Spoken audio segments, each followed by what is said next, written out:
This is our 421st meeting since we started in February 2009. We put a different speaker on every week, a different subject. It'd be for or against something, we don't care what it is. We give an hour to make a presentation. If they go over an hour, we cut them off. If anybody interrupts the speaker, we mind interrupter. We listen to only one fool at a time, one of our rules. Then we have questions and answers from the audience, not speeches. Then we have remarks, rebuttals. Everybody in this audience that wants to gets 5 minutes here at the podium to respond to what the speaker said for or against. And our speaker gets the last word, gets a comment, and close the meeting. That's how it works. But before we introduce our speaker, we have time for announcements. Anybody have any announcements they want to make? Now's the time to do it. Come on up here. Make your announcement. John, can you tell Jim to quiet it down a little bit over there? Here, Thank you, Jim. He's got a loud voice. go ahead. Hi there.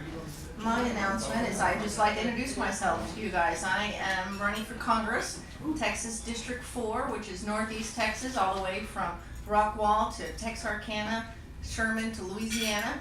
I don't know if any of you guys are from my district, but if you are and you'd like to know a little bit about me, I'd be happy to talk to you. I'm very interested in anything that's education related and political related, and I'm happy to be here tonight. I'm looking forward to it, and I just wanted to let you know, if you know anyone that lives between Sherman and Texarkana or Rockwall in Louisiana, I'd love to give you my information.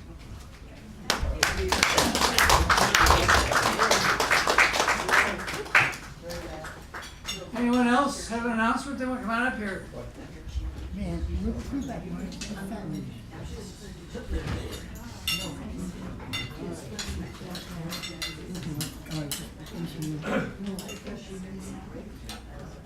Good evening. My name is Erica Ledford, and I am from Rockwall County, and I'm glad to be with you this evening. And I just want to introduce myself and let you know that I'm running for Rockwall County Commissioner.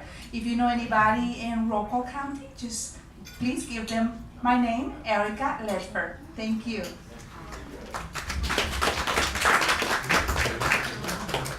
Any other announcements? Here's another one. Come on up here.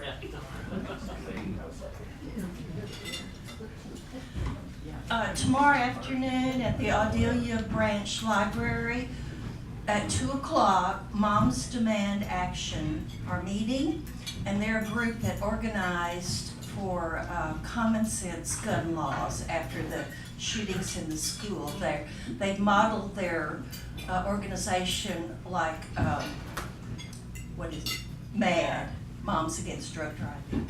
So it's tomorrow afternoon at Adelia Library.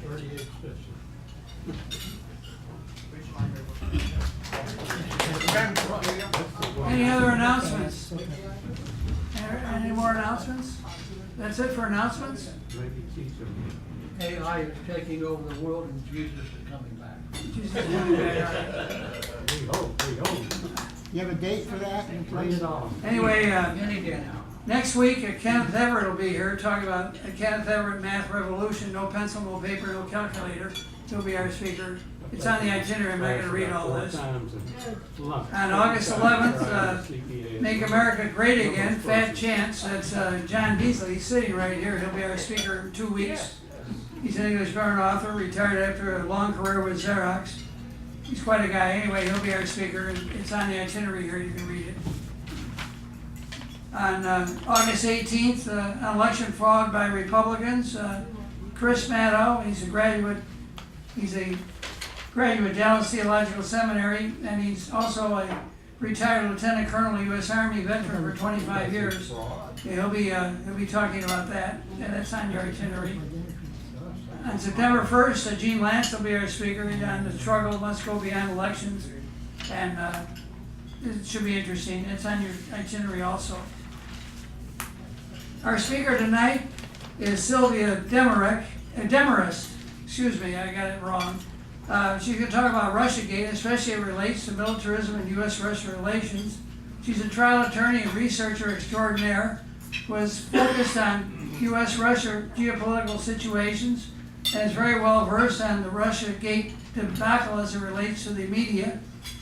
We'll examine and discuss the issue from a different perspective, placing events in larger context and longer time frame, including whether or not motivations behind the launching of Russiagate contain the goal of discouraging any future political candidates from expressing the need to improve U.S.-Russia relations. Sylvia argues that she has been studying the history of U.S.-Russia relations, including the issues surrounding Russiagate, for some time, and this process is still unfolding, including the big news today. She further argues that Russo-phobia is a real issue in media landscape of the U.S. today for many reasons, especially the economic reach of the U.S. militarism, which Sylvia will also discuss. Her goal is to help us better understand some genuine issues in the real world we face. So without further ado, please give a very, very warm welcome to Sylvia Demarest.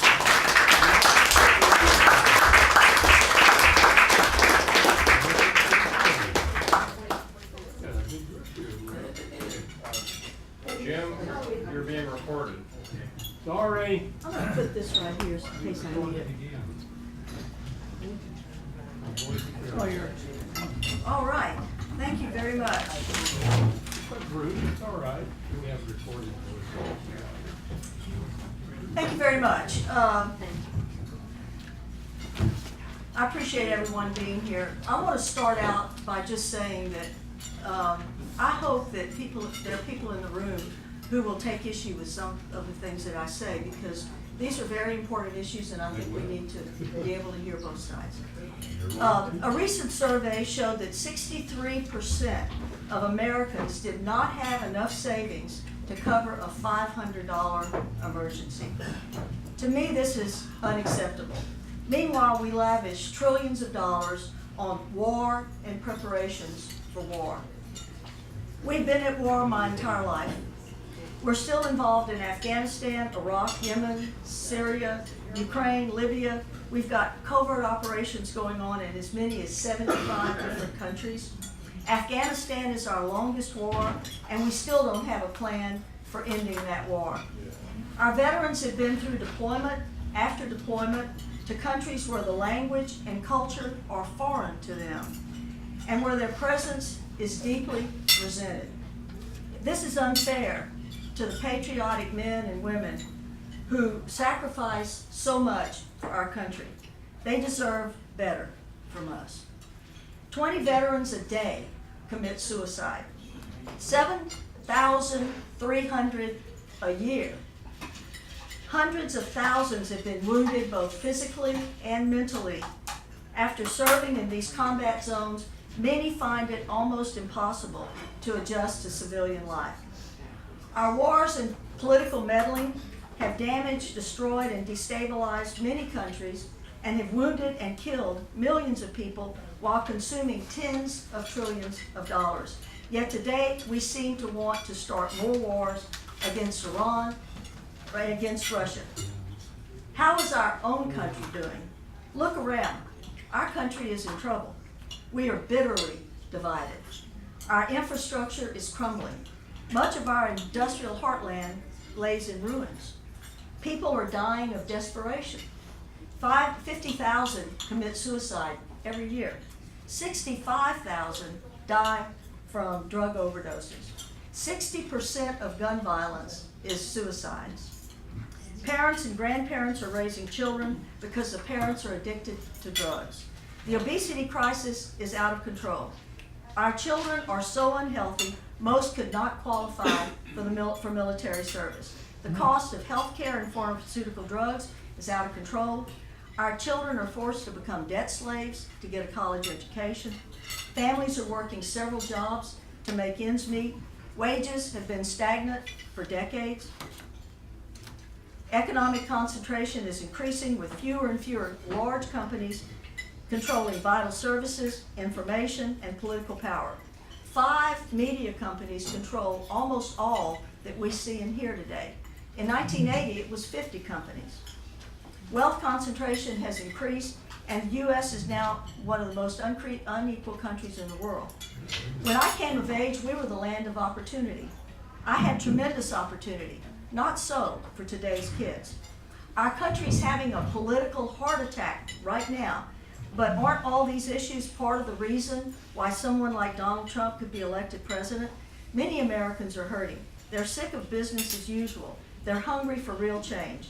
I often ask people if they know the issues that Donald Trump was running on, and people always mention several things. Then I ask him, what was Hillary Clinton's platform? And I get a blank stare in return. I kind of feel the same way, and I voted for her. That's why I want to visit with you today about militarism and why I think this militarism impacts our attitude towards Russia and should be seen as a primary driver for our Russiagate scandal. When I became a lawyer 50 years ago, I took an oath to preserve, protect, and defend the Constitution of the United States. I take that oath seriously. Love or hate Donald Trump, he is the duly elected President of the United States. He should be opposed and defeated, if he will be defeated, on the issues, politically. Now, when you look at our country and our history, you realize that we have been captured by militarism ever since World War II. Before World War II, the United States did not maintain a standing army. We always demobilized after every war. Our founding fathers were suspicious of standing armies and warned us against this practice. Throughout history, one of the primary tools of powerful interest has been to exploit our differences. It's called divide and conquer, and it's remarkably successful. One of the ways to demonize people and divide them is to demonize threatening information and opinion or ideas. So today, if you want to compare past U.S. actions to current events, you're accused of whataboutism. If you try to discuss the history of U.S. meddling, coups, overthrows, assassinations, and invasions, you're accused of blaming America first. If you point out the waste, fraud, and abuse of military spending, you're accused of wanting to weaken America. If you say anything positive about Vladimir Putin or today's Russia, you're accused of being a Russian stooge. If you point out facts that are contrary to the way Russia is portrayed in the media, the first response is, "How's the weather in Moscow, comrade?" I know this from experience. If you offer ideas that go contrary to the mainstream narrative, you're accused of being a conspiracy theorist. And heaven forbid, you try to honestly discuss the reality about anything associated with Israel and Israel's influence over U.S. policy in the Middle East, because you will be hit by the most damning accusation of all, that you're anti-Semitic. Since I'm probably going to step in every one of these cow patties, let's get started. Like most Americans, I've led a busy life, building my career, preparing cases, trying cases, living life. I inherited my family's partisanship, believing that the Democratic Party represented the interest of working people. I was essentially a yellow dog Democrat. The last few days have been a slow awakening for me. We are all creatures of our background, experiences. Human biases are real, including my own. I realize it's difficult or impossible to change established points of view. Still, the last few years have changed some of mine, and I'm hoping that you will be open to changing some of yours. In the 1950s, when I became involved in the pedophilia crisis in the Catholic Church, my research took me deep into the history of the church and the history of this crisis. It made me realize how easy it is for otherwise decent people to ignore and excuse anything that threatened what they loved or wanted to protect.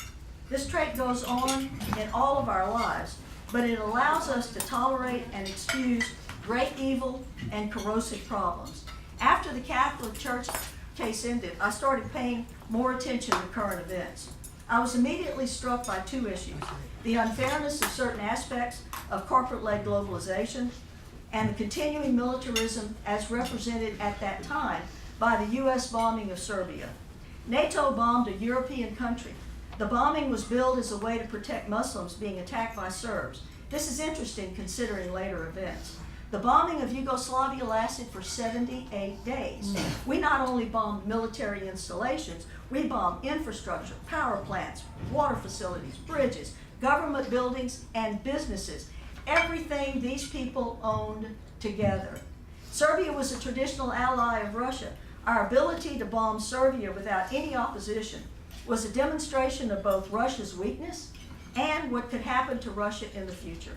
We split off Kosovo from Serbia and declared Kosovo to be an independent country on the basis of a vote in parliament which the Serbian representatives had boycotted. There was no plebiscite. Remember that when people talk about Crimea. We built the largest military base in the Balkans in Kosovo. It's called Camp Bondsteel. Today, Kosovo is considered a mafia state and a transit point for drugs, weapons, human trafficking, and Islamic militants into Europe. It made me wonder, what had that really been about? I came from a family that saw military service as an obligation of citizenship.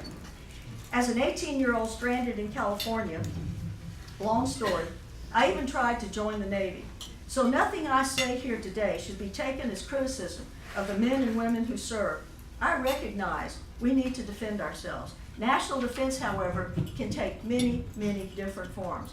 If you go through the U.S. budget, we have budgeted for militarism well over $1 trillion a year.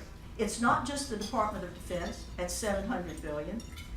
It's the intelligence complex at $90 billion, Homeland Security at $56 billion, Veterans Affairs at $200 billion, and I think a lot of the interest on the national debt should be included in this, since one of the main reasons why we have a national debt is how much we've spent on the military over all these decades. So we have spent much more than our national debt of $21 trillion over 63 years of militarism. Hell, we spent more than $6 trillion just in Iraq and Afghanistan since 2001, and these wars are not over. We are now discussing spending over $1 trillion over the next 10 years to modernize our nuclear weapons, weapons that cannot be used without destroying civilization itself. The military now consists of 1.5 million uniformed personnel, and the National Guard adds about another 900,000. Add to that another unknown number of private contractors. That figure is at least 3 times as much as the uniformed personnel. Our troops are deployed in 6,000 bases in the United States, almost 800 bases overseas, in 175 countries, and more bases are being constantly added.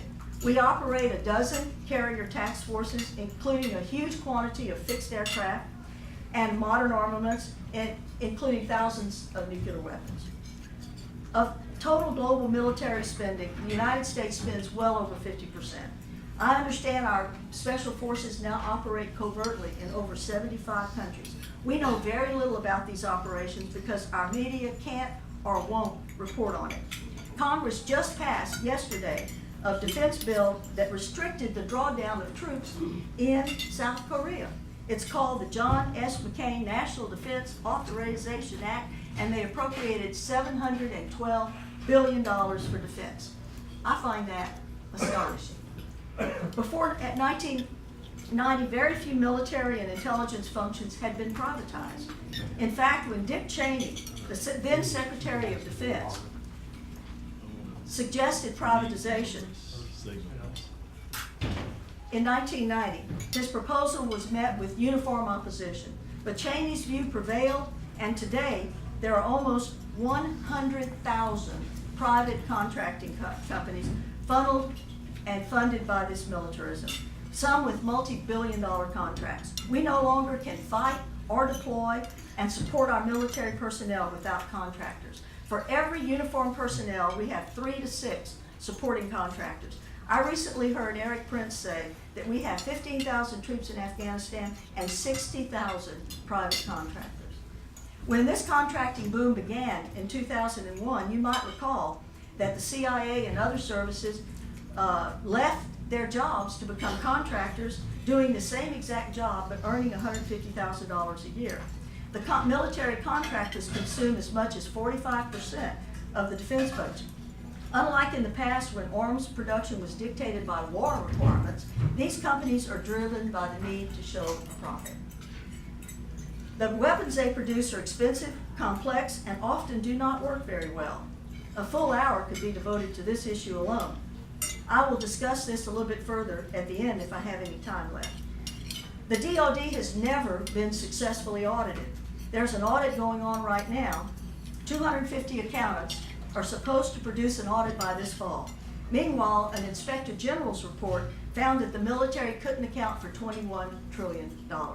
We've heard different figures over the years, anywhere from 21 trillion to 7 trillion. Donald Rumsfeld was scheduled to testify about a missing 2.3 trillion on September the 13th, but 9/11 intervened and the issue was forgotten. My friends, how does any of this make sense? War is very profitable. It's always been true for the financiers, the weapon manufacturers, and all the other suppliers of war material, but war can also be profitable for individuals.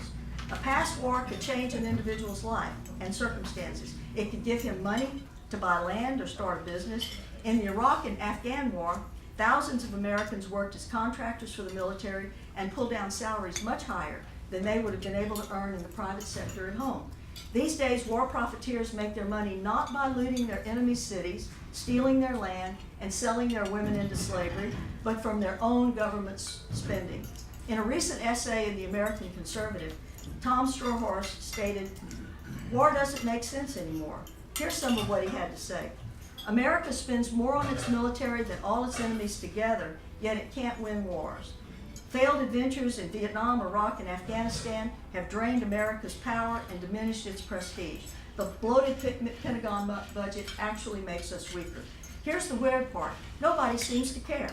If any other government department spent so much and accomplished so little, the populace would be up in arms, complaining about wasteful government spending. Instead, we mumble, "Thank you for your service," and we increase defense appropriations. Mr. Steinhorst has a point.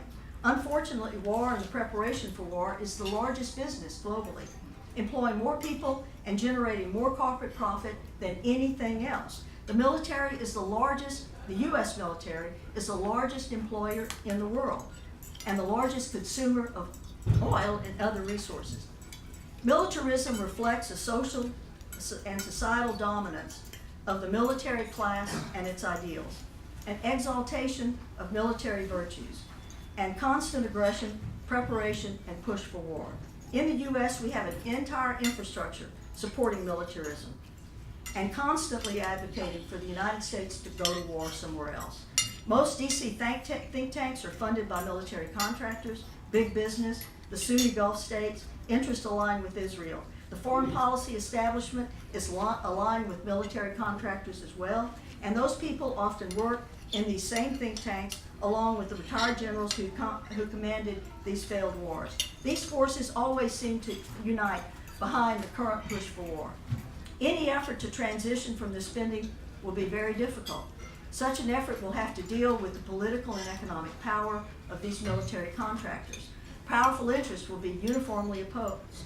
To prevent cuts in military spending and protect their profits, defense contractors have spent millions on studies, organized rallies, and lobbying Congress. Pentagon contractors have even threatened to send layoff notices to thousands of employees in the days before the presidential election.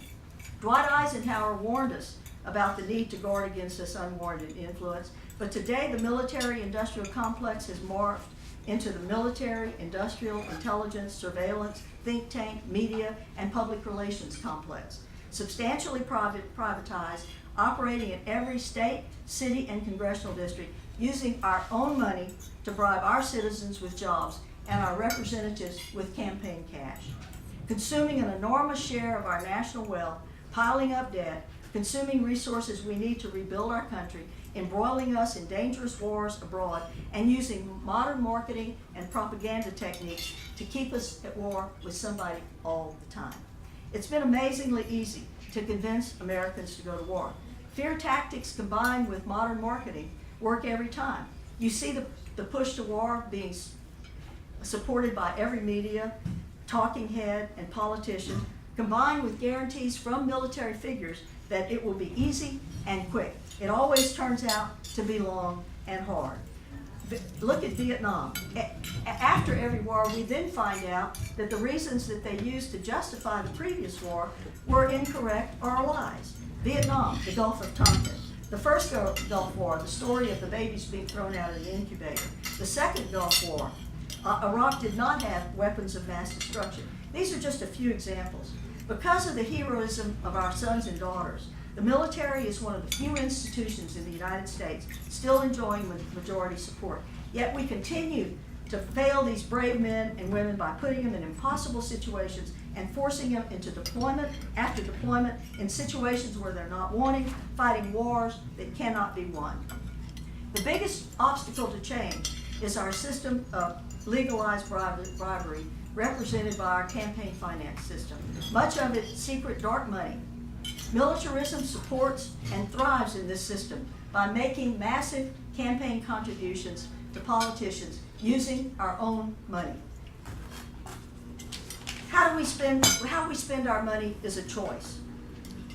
If we have money to do, if we have the money to do what we need to do, but not without dealing with it, we have the money to do what we need to do, but not without dealing with the high cost of militarism. Politicians who promise new programs without taking on the need for substantial reform are not being honest with the voters. We cannot do what we need to do in this country without taking on these issues. Militarism is the Gordian knot that must be cut if we are to attend to other needs. As Charles Pierce said this week, there are no small-scale solutions to the gigantic structural problems that have grown in our economics and in our politics. Notice how the scare tactics about terrorism, as they are starting to wind down, they've been replaced by scare tactics about Russia and Putin. I believe the current tension with Russia and the current Russiagate investigation springs in large part from this need to justify this spending and is being pushed by the same forces that profit from militarism. With these new Russian tensions, fears of a nuclear war have returned. Just one this needs to sink in. Just one nuclear device exploded over the central part of the United States would wipe out all electronics. All electronics. It would cripple our economy. All electronic circuits would be fried. There would be no water or electricity. You couldn't pump gas. Your car would not start. Millions of Americans would be trapped in their cars. Your cell phone and your TV would not work. Imagine a nuclear device exploding in Dallas. Earlier this year, Dr. Ira Helfand spoke in Dallas about the reality of nuclear war. It was a chilling presentation. Bottom line, we cannot use even a small percentage of our nuclear weapons without destroying civilization and perhaps ending human life on this planet. Rather than nuclear weapons making us safe, they actually endanger everything we hold dear. Do we really want to go back to these old Cold War fears that we had in the 1960s and 70s and enter into a new nuclear arms race? Does anyone remember what that was like? I was born and raised in South Louisiana. There were all these refineries not too far away. We were a primary target.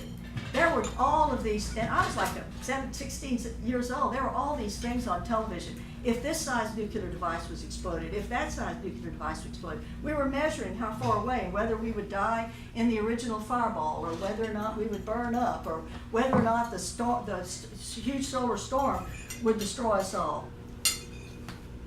Then Kennedy was elected, and that was the first president that I remember, but he was in constant conflict with his Joint Chiefs of Staff. He refused to escalate the Bay of Pigs, and after that they called him No-Win Kennedy.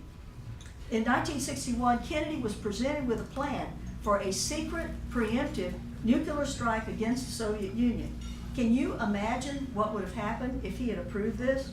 Then we had the Cuban Missile Crisis. I was in college at the time, and we followed it every day in class. You did not know literally if you would wake up alive the next morning. Then Kennedy went to American University and spoke of peace and the danger of nuclear war when one bomb could deliver 10 times the explosive force delivered by all the Allied forces in World War II. He said, what kind of peace do I mean? What kind of peace do we seek? Not a Pax Americana enforced on the world by American weapons of war, not the peace of the grave or the security of the slave.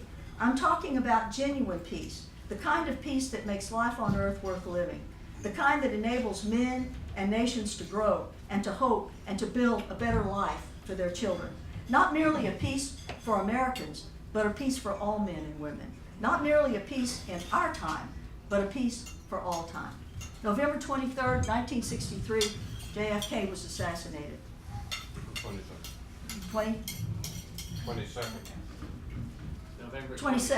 22nd, I'm sorry, that's a typo. Could I have my water? It's right there. Too much talking.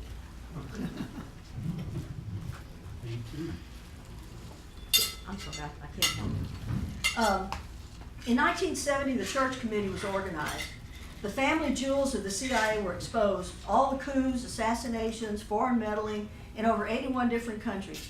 In 1980, Reagan was elected and the decision was made to take the CIA out of the regime change business and to turn these over to civilian agencies.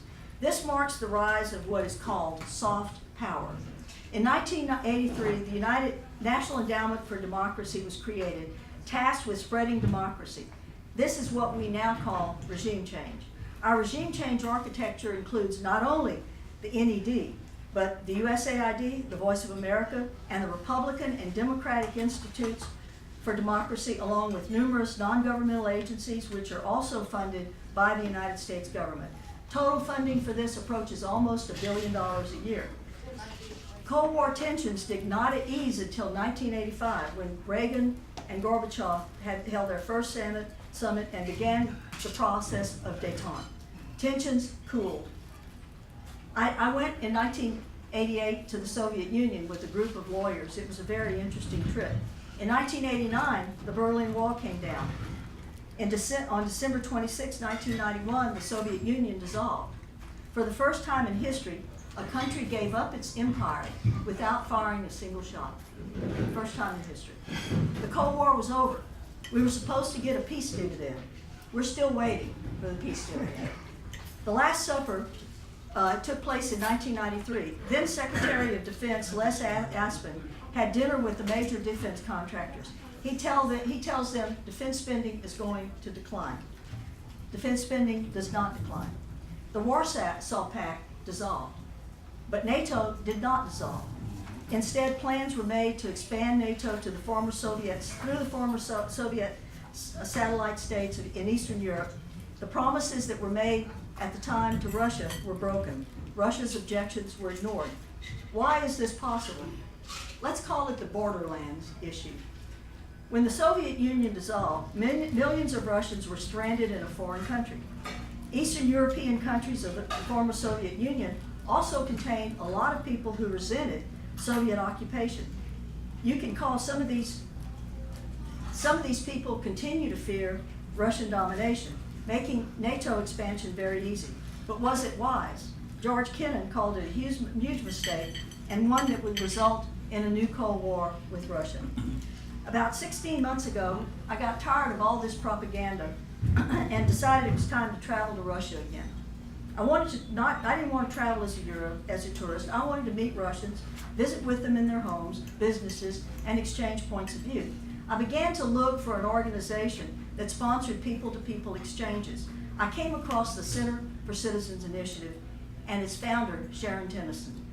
It was a remarkable discovery of a remarkable woman who worked to increase mutual understanding and respect between citizens of the United States and Russia.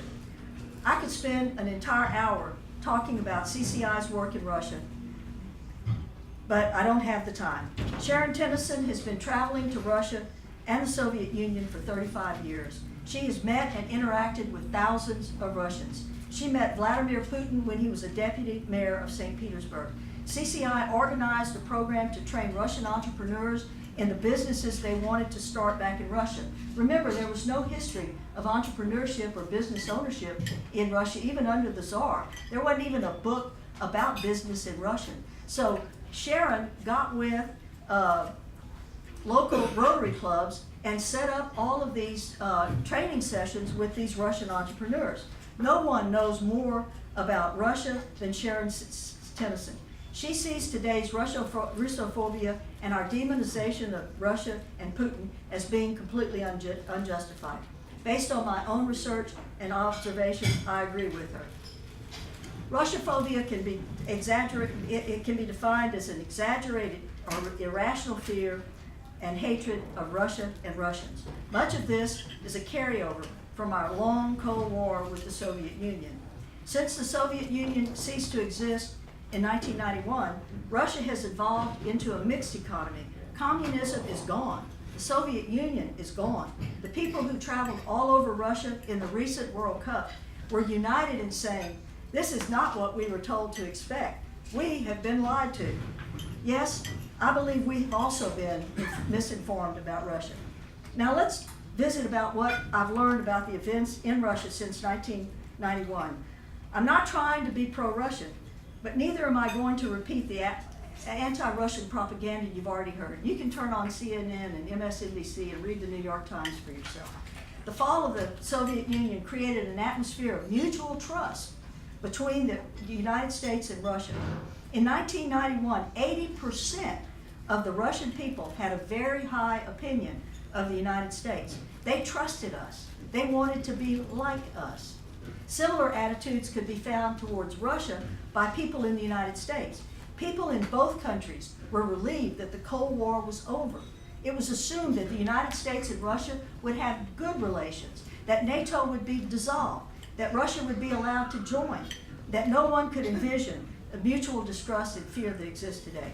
How did this collapse of trust come about?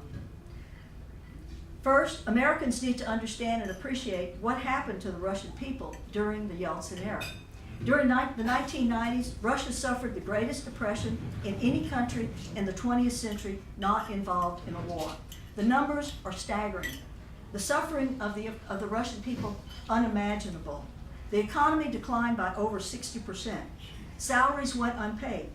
Food was scarce. By 1999, 75% of the population was in poverty. Russian businesses stopped paying salaries. People had to sell their possessions, barter goods, sell produce, or turn to crime to feed their families and make a living. The Russian military was in a state of collapse. Salaries were not paid, and most equipment, ships, and planes were in disrepair. Life expectancy of the Russian people collapsed, especially for men. Birth rates also collapsed. Rates of alcoholism soared, and millions of Russians died. Some estimates as many as 7 million Russians. When Vladimir Putin assumed the presidency of the Russian Federation in March of 2000, the country was literally and figuratively flat on its back.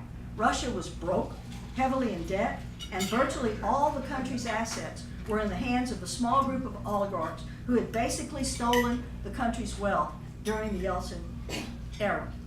In the 20th century, Russia suffered two complete collapses of government. First, when the Bolsheviks took over, and second, when the Soviet Union dissolved. In 1991, Boris Yeltsin was president of the Russian Federation, and he turned for advice and assistance to the United States Treasury, to Harvard Business School, led by Jeffrey Sachs, and to the International Monetary Fund and the World Bank. The goal presented to Yeltsin was to transform the communist system. To do this, all operating business had to be transferred to private hands. It did not work out very well for the Russian people. The Russian people watched helplessly as a handful of corrupt insiders looted Russia's considerable wealth. The entire enterprise could be seen as the greatest theft in the history of the world. We are literally talking about trillions. Enormous amounts of money fled Russia, contributing to the boom in luxury real estate all around the world and to asset prices in the 1990s. The U.S. objective was to end communism. It meant, from our perspective, all these factories, farms, and resources had to be transferred to private hands as soon as possible by any means necessary. The U.S. passed the Freedom Support Act. Its aim was to help Russia reconstruct itself.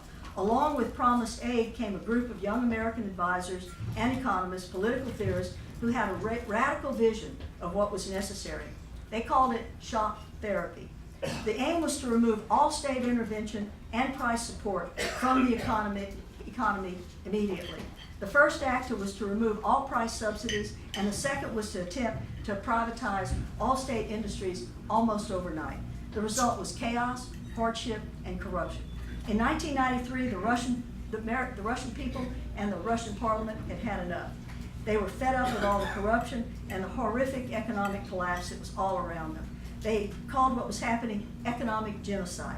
Yeltsin's advisors recommended that he suspend the parliament. In protest, the deputies occupied the parliament building. Yeltsin responded by ordering the army to attack the parliament. You can find pictures of the result online. Hundreds were killed. The deputies were arrested. The result was the passage of a new Russian constitution, placing great power in the hands of the president. We live with this today. Yeltsin decided he was going to rule by decree. Here's a brief highlight and simplified description of how these oligarchs managed to take over all of Russia's wealth. Under the guidance of these advisors, the Russian central bank collapsed the money supply and reduced liquidity. This also reduced operating capital for Russian businesses and made it difficult for them to maintain production, produce products, and pay salaries. Millions of Russians stopped getting paid. The government ended price controls and supports on all goods and services, opening up the Russian economy to foreign competition and collapsing the value of the ruble, wiping out the considerable wealth of the Russian people. But the loosening of price controls did not apply to energy and commodities at the point of sale. The oligarchs who took control of these enterprises could buy cheap and sell for multiples higher. It was a license to print money. In the middle of all this chaos, a stock sharing or voucher program was organized to be distributed to the Russian people. No effort was made to explain this program or how the vouchers represented shares of the value of their country. The Russian people were flat broke, which meant they were willing to part with these vouchers to pay for food. The insider and foreign operators organized to buy up these vouchers. Meanwhile, remember, the Russian people had no income, their savings had been devastated, and they had little food to eat. They were ripe for exploitation. The Russian state had retained 60% of these enterprises, so some device had to be created to take those shares from the government. Since the Russian government was starved for cash, a loan for shares program was organized. These same oligarchs, with loans from corrupt Russian banks they controlled, loaned the Russian government money using these shares as collateral. The interest rates on these loans were astronomical, 20 to 100% in some cases. Naturally, the government couldn't repay these loans, so the oligarchs took over the rest of Russia. Second, the American people need to understand the level of criminality we helped to create in Russia. This is just one example. In 1996, New York Magazine wrote the story of the money plane. 5 days a week, every day, every week, the plane full of crisp $100 US bills flew from JFK Airport to Moscow. The flights were organized by Republic Bank of New York with the apparent knowledge and approval of the New York Fed. The money went to Russian banks that were allegedly controlled by the Russian mafia. Purpose unknown. There is speculation that this was part of a money laundering operation either operated by the Russian mafia or associated with the privatization of Russian assets. Edmund Safra owned the Republic National Bank. Mr. Safra also funded William Browder. It's simply impossible for this much U.S. currency to be transferred to Russian banks without the knowledge and cooperation of the Federal Reserve of New York. When the story came out, Chuck Schumer immediately entered into the congressional record documents designed to separate the Fed and the U.S. Attorney in New York from Safra and any responsibility for the activities of the Bank of New York. When Putin became president, Russia was flat on its back. There was a war in Chechnya, Russia was broke and had defaulted on its debt. 75% of the people were poor, and the nation was completely demoralized. What has Putin accomplished since 1999? The economy has increased 10 times. 10 times. GDP per person has increased 10 times. Debt has been paid down. Russian debt is now 8% of GDP. Foreign reserves are way up. Russia owns over 2,000 ounces of gold. Pensions have been increased in Russia by 15 times. The military has been restructured and rebuilt. Infrastructure in Russia has been updated. The Russian assets that were possible to be reacquired have been reacquired, and tremendous improvements have been made in fighting corruption. It's not over, but tremendous improvements have been made. What events have occurred since 1991 that have harmed Russian relations with the United States? The first was NATO expansion. Recently released documents confirm the promise to Gorbachev that if he withdrew the Russian army from Eastern Europe and allowed the reunification of Germany, NATO would not move 1 inch further east. Russian objections and Russian efforts to negotiate an accord with NATO or to be allowed to join NATO were ignored. By the early 1990s, the U.S. was in negotiations to expand NATO, and by 1997, Hungary, the Czech Republic, and Poland were invited to join NATO. NATO expansion has continued. Just this year, we added Montenegro with a military that consists of 1,950 troops. Second, the bombing of Belgrade and Serbia, which I've already discussed. When this happened, the Russian population was appalled. It's been said, people said, this shattered our rose-colored glasses. We understood that Yugoslavia was a demonstration of what could happen to us in the future. The third thing was Islamic terrorism and the Chechnya War, the second Chechnya War.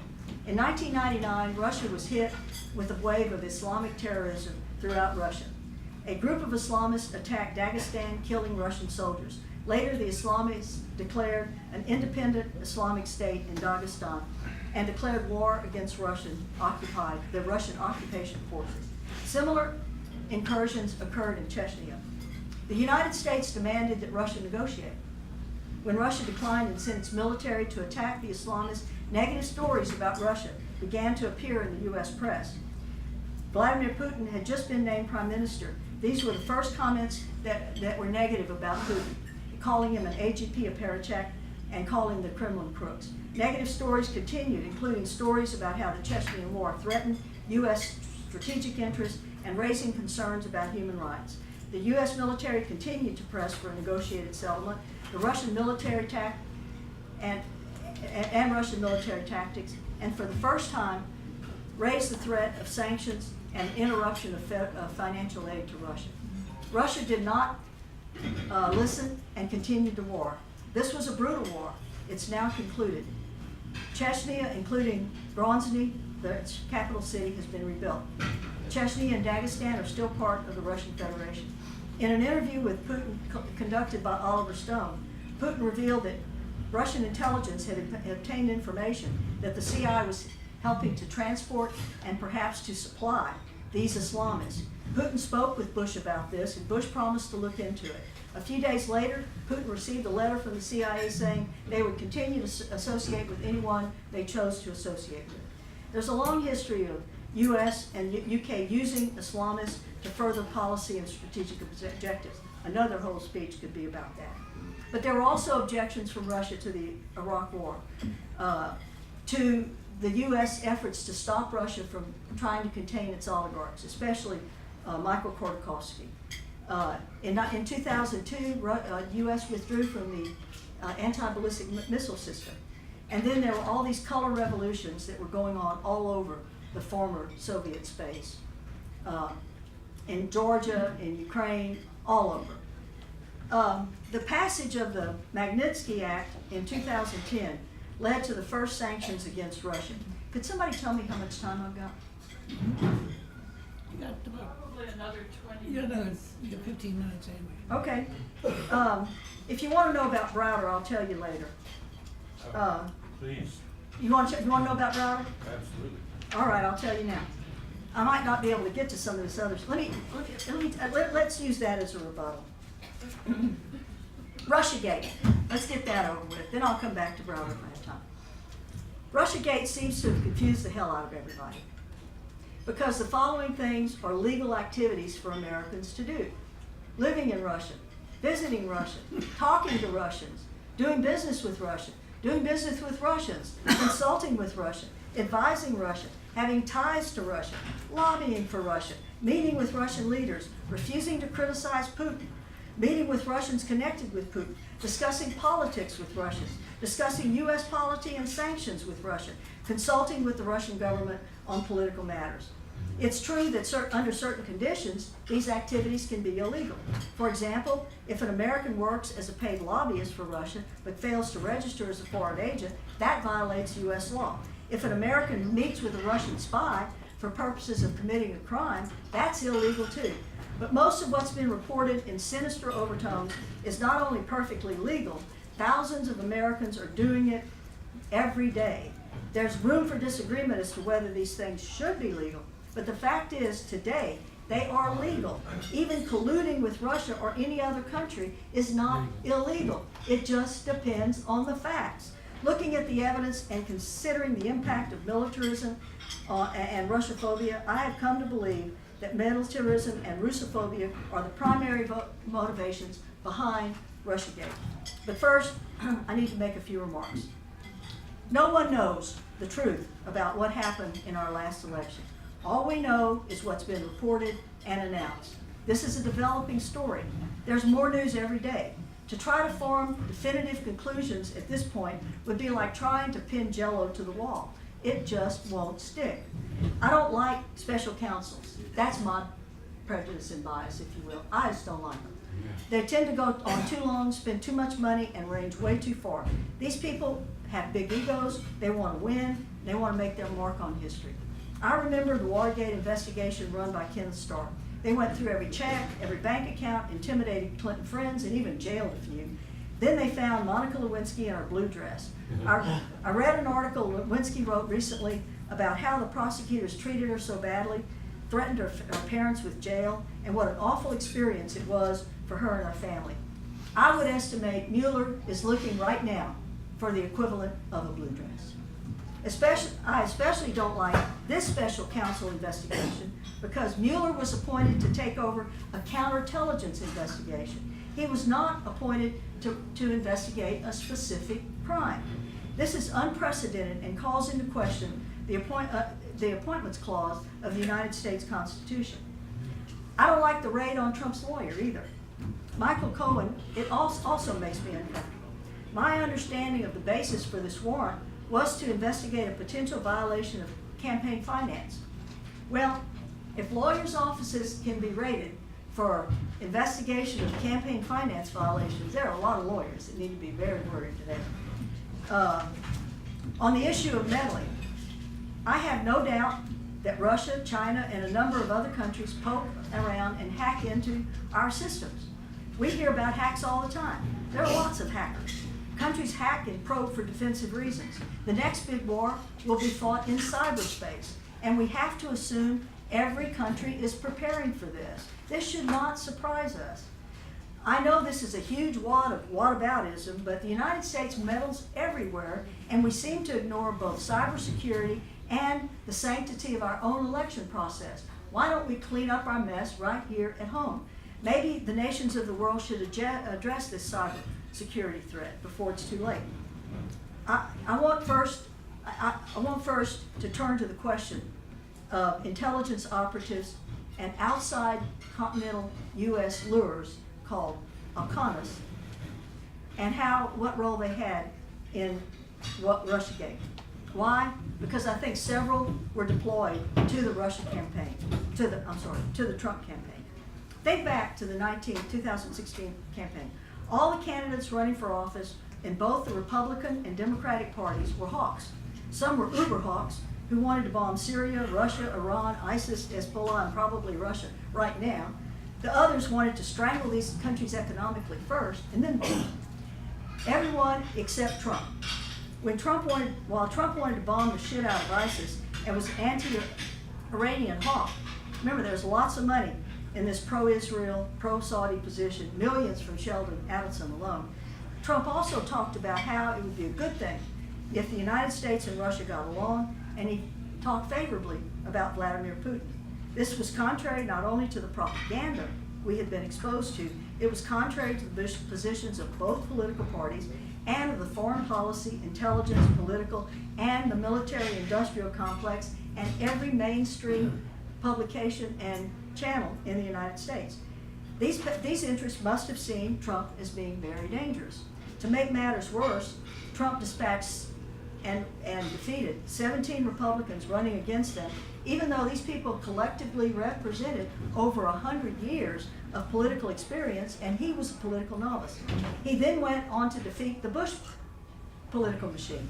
Remember in 2000 how South Carolina was a firewall for George W. Bush against John McCain, it was asbestos. Well, Trump tore through that firewall, defeating Jeb Bush easily and winning the votes of many soldiers in South Carolina. Trump also ended up defeating the Clinton political machine. So what will happen to those trillions in military spending if we make friends with Russia? What about all the anti-Russia, anti-Putin propaganda we've heard since 2006? What about the militaristic anti-Russian policy that Hillary Clinton wanted to follow as president? Then there's Trump himself, not particularly prepared or exactly presidential. Frankly, I wasn't a Trump supporter. But to the political establishment, something had to be done. I believe an intelligence operation was organized, which included elements of both U.S. and British intelligence. The first objective was to create a pretext for surveilling the Trump campaign and to open a counterintelligence operation that would allow even more extensive surveillance. The pretext was originated by the Maltese professor, Joseph Mifsud, who was alleged to have had Russian connections, but was probably a British intelligence asset. Mifsud is said in the press as being a Russian agent, but there's no evidence of that. He has himself admitted that he had connections to the Clinton Foundation. Mifsud seems to have gone out of his way to meet and communicate with a young, naive, ambitious George Papadopoulos. They first met in Italy on March the 14th, 2016.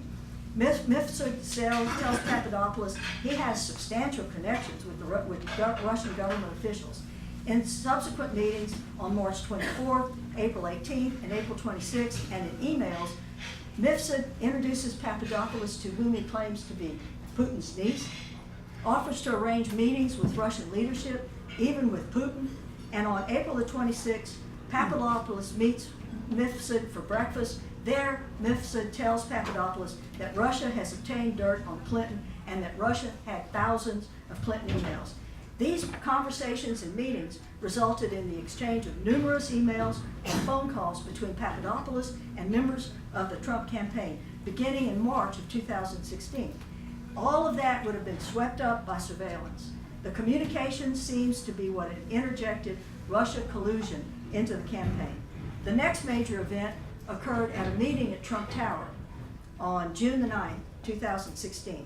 The meeting was set up by Rod Goldstein, who knew a Russian pop singer Donald Trump had met at the Miss America pageant and was apparently encouraged to do this by a Russian-born lobbyist. The meeting also included a Russian lawyer who represented Prevezon in the Caesar litigation, asset seizure litigation filed in New York based on information provided by Mr. William Browder.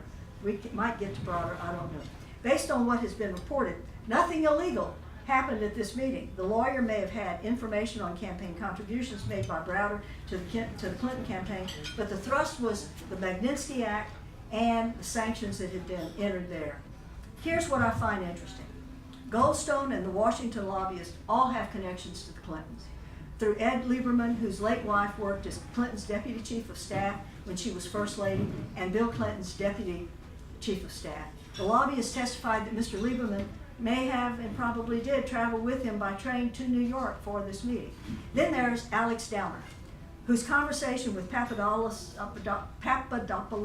in a London bar was supposedly the event that launched the counterintelligence operation. Downer is also connected to the Clintons and persuaded the Australian government to donate $25 million to the Clinton Foundation. There's also the Steele dossier. Christopher Steele worked for British intelligence, M16, until 1993. He was head of the Russia desk and supervised the agents who ran double agents in Russia. He supervised Pablo Miller, who ran Sergei Skripal, who was recently poisoned in London, outside of London. He also worked for several Russian oligarchs who had fled to London.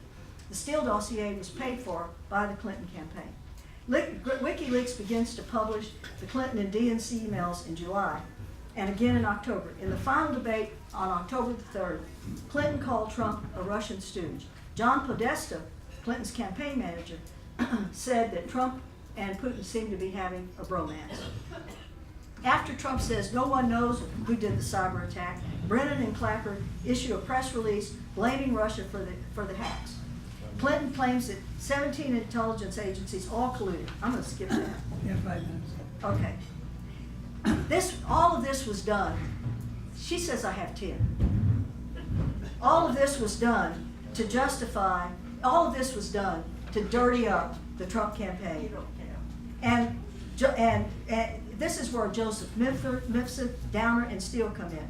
They were the ones who did the dirtying up. They were the ones who interjected Russia into the Trump campaign to help justify both surveillance and the opening of a counterintelligence operation that Mueller has now taken over. Now that everybody's properly dirtied up, Robert Hannigan, the head of the British spy agency GCHQ, flew to Washington, D.C. to share director level of intelligence, but not with his peer. That would have been Admiral Rogers. Nope, he met with then CIA chief John Brennan. Finally, the last assets, Stefan Halper was dispatched to engage Trump associates. He was later outed as a CIA asset. I want to talk for a minute. We've had all these indictments. 3 have been for false statements to the FBI. I would argue that at least 2 of those are the result of what's called a perjury trap. That's Flynn and Papadopoulos. The special counsel has no problem doing this.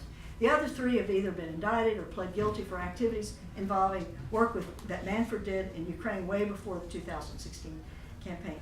2 of the indictments are for social media, and 1 is accusations of hacking the DCC. As for the first, social media, here's what we need to worry about, and I'm going through this very quickly. Aside from the First Amendment concerns, the alleged crime only requires 3 elements: a foreign national, an outspoken on social media during a U.S. election, who fails to register as a foreign agent, and report receipts and expenditures. Millions of people could be indicted under this theory. Conclusion: there's been lots of coverage of U.S. weapon systems that do not work as advertised. There have been many problems with the F-35, with the littoral battleship, and many other systems. There's something else that's happened that should all concern us. On May 1st, Vladimir Putin gave a speech where he outlined new weapons which we would not be able to counter. Some of these weapons basically render our anti-missile systems useless. Others are claimed to be able to sink the entire U.S. fleet. Second, in April, the U.S. fired 75 missiles that we claim were for 3 sites in Syria. The United States claims that all these missiles hit their target. Other people, including people from within the military, who have produced videos, show that most of these missiles were shot down. Now, if this is true, these missiles were not shot down by modern Russian technology. They were shot down using old systems that the Russians had helped the Syrians to slightly modernize. It was claimed that over 2/3 of these missiles were shot down. This is information leaked by the uniformed services, who did not like the fact that the command was ignoring what could end up being a serious problem. Is it true? I don't know. How much does Russia spend on its military? Anybody know? $60 billion a year. That's it. That's it. So, my conclusion of this speech is, Houston, we've got a problem. If I have time, I'll talk about Brown.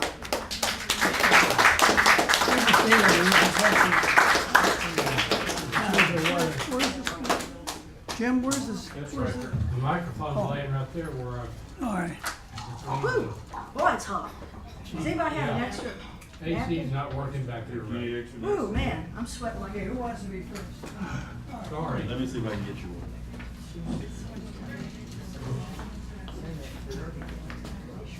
Is that enough? Is that enough? You want one? Yeah, I got a question for you. It seems like a lot of the people in this country are easily manipulated to being anti-Russian based on decades of fear porn about nuclear weapons and everything of that nature, and don't really understand the depth of information that you presented here tonight. And so I'm wondering, I know here in the United States that the more intelligent are coming around to now looking at Russia as potentially being an ally instead of an enemy, whereas the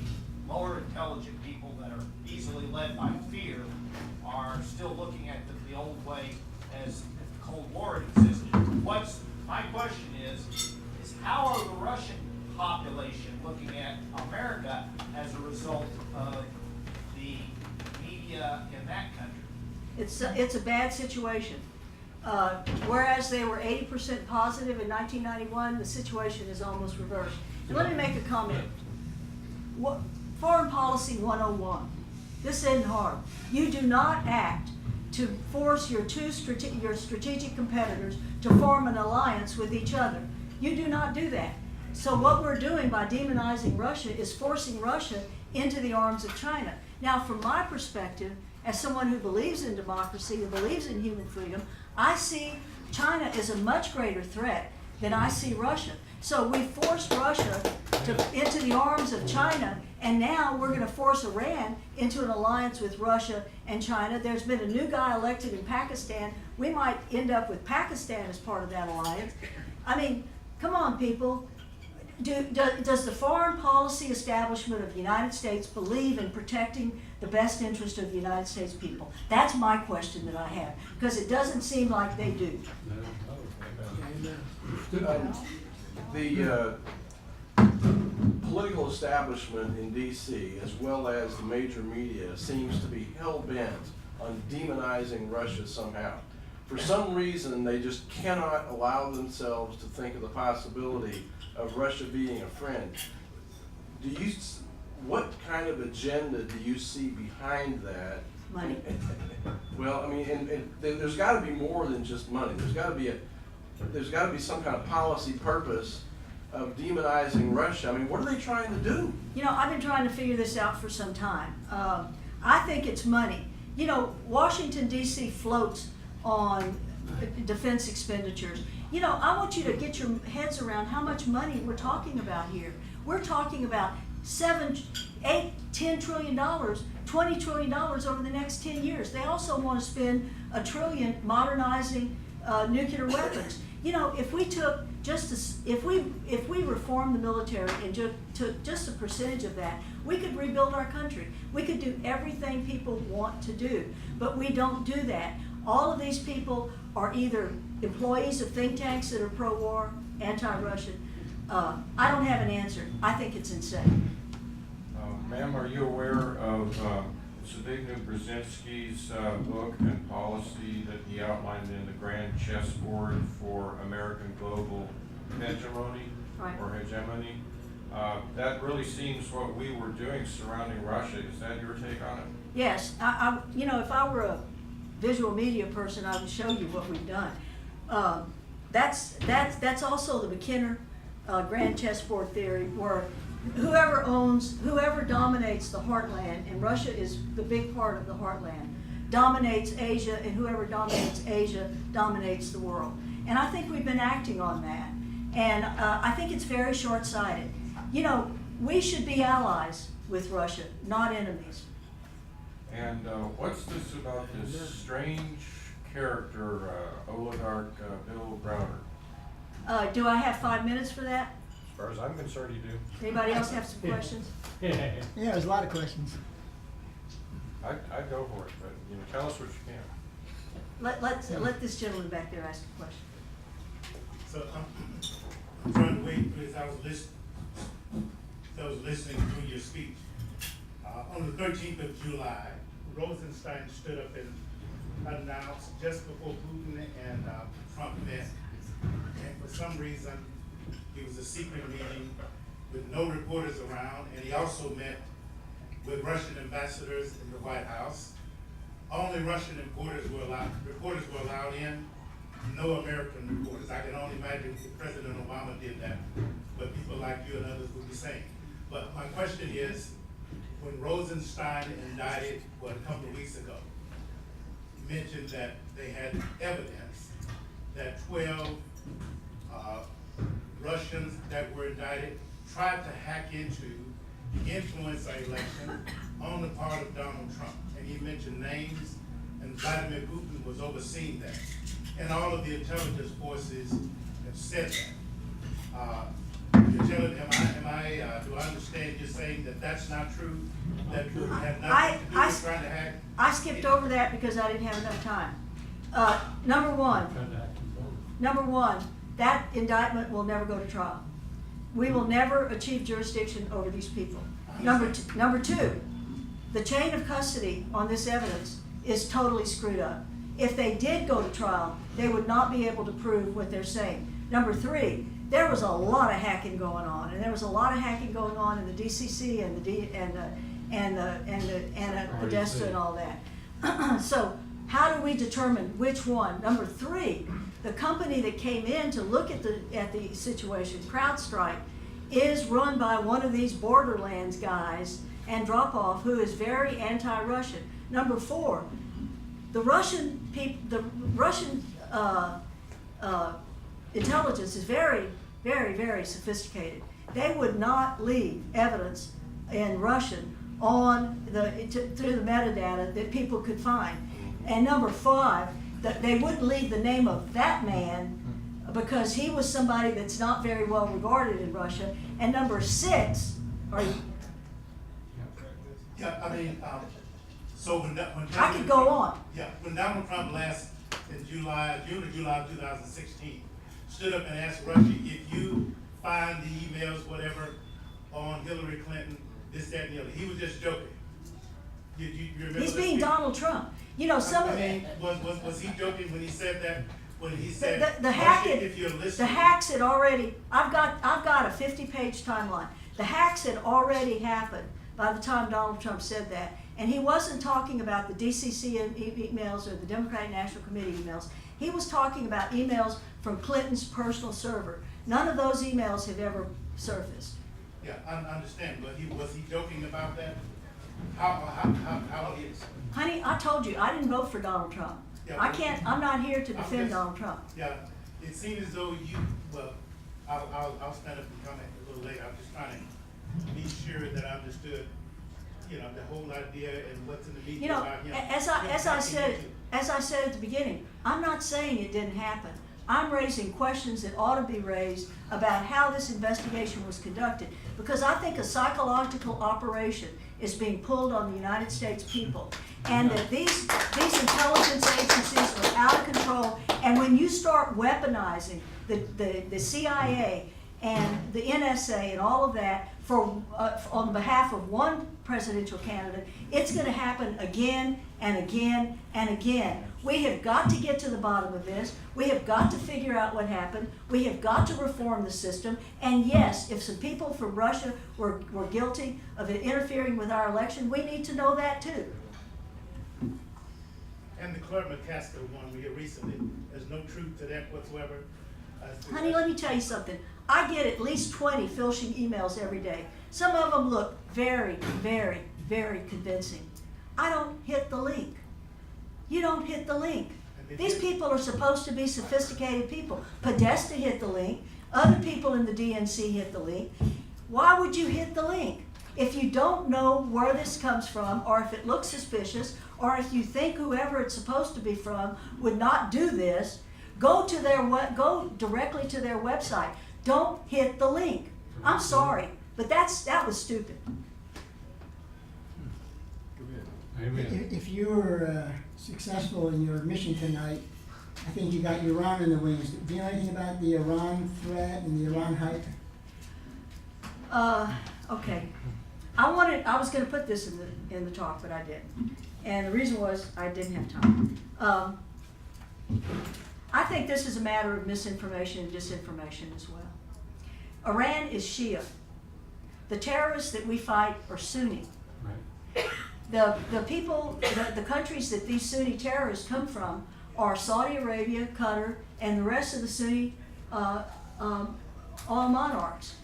They believe in this Wahhabi religion, which is a backward religion, and that's the religion of all of these terrorists. These terrorists want to kill Shia. Was Iran a problem for the United States at one time? Yes, about 25 years ago, they absolutely were. In the last 25 years, Iran has not been directly confrontational to the United States. They have basically been under threat. We encouraged Iraq to invade them, and they fought an 8-year-old Iran-Iraq war in the 1980s that killed over 1 million people. We should not be enemies with Iran. But given the nature of our alliances, that we're aligned with Saudi Arabia, which sees Iran as a threat. We're aligned with Israel, which sees Iran as a threat. And these people are very powerful influences in Washington, D.C. And so you will not be told the truth about Iran. That's true.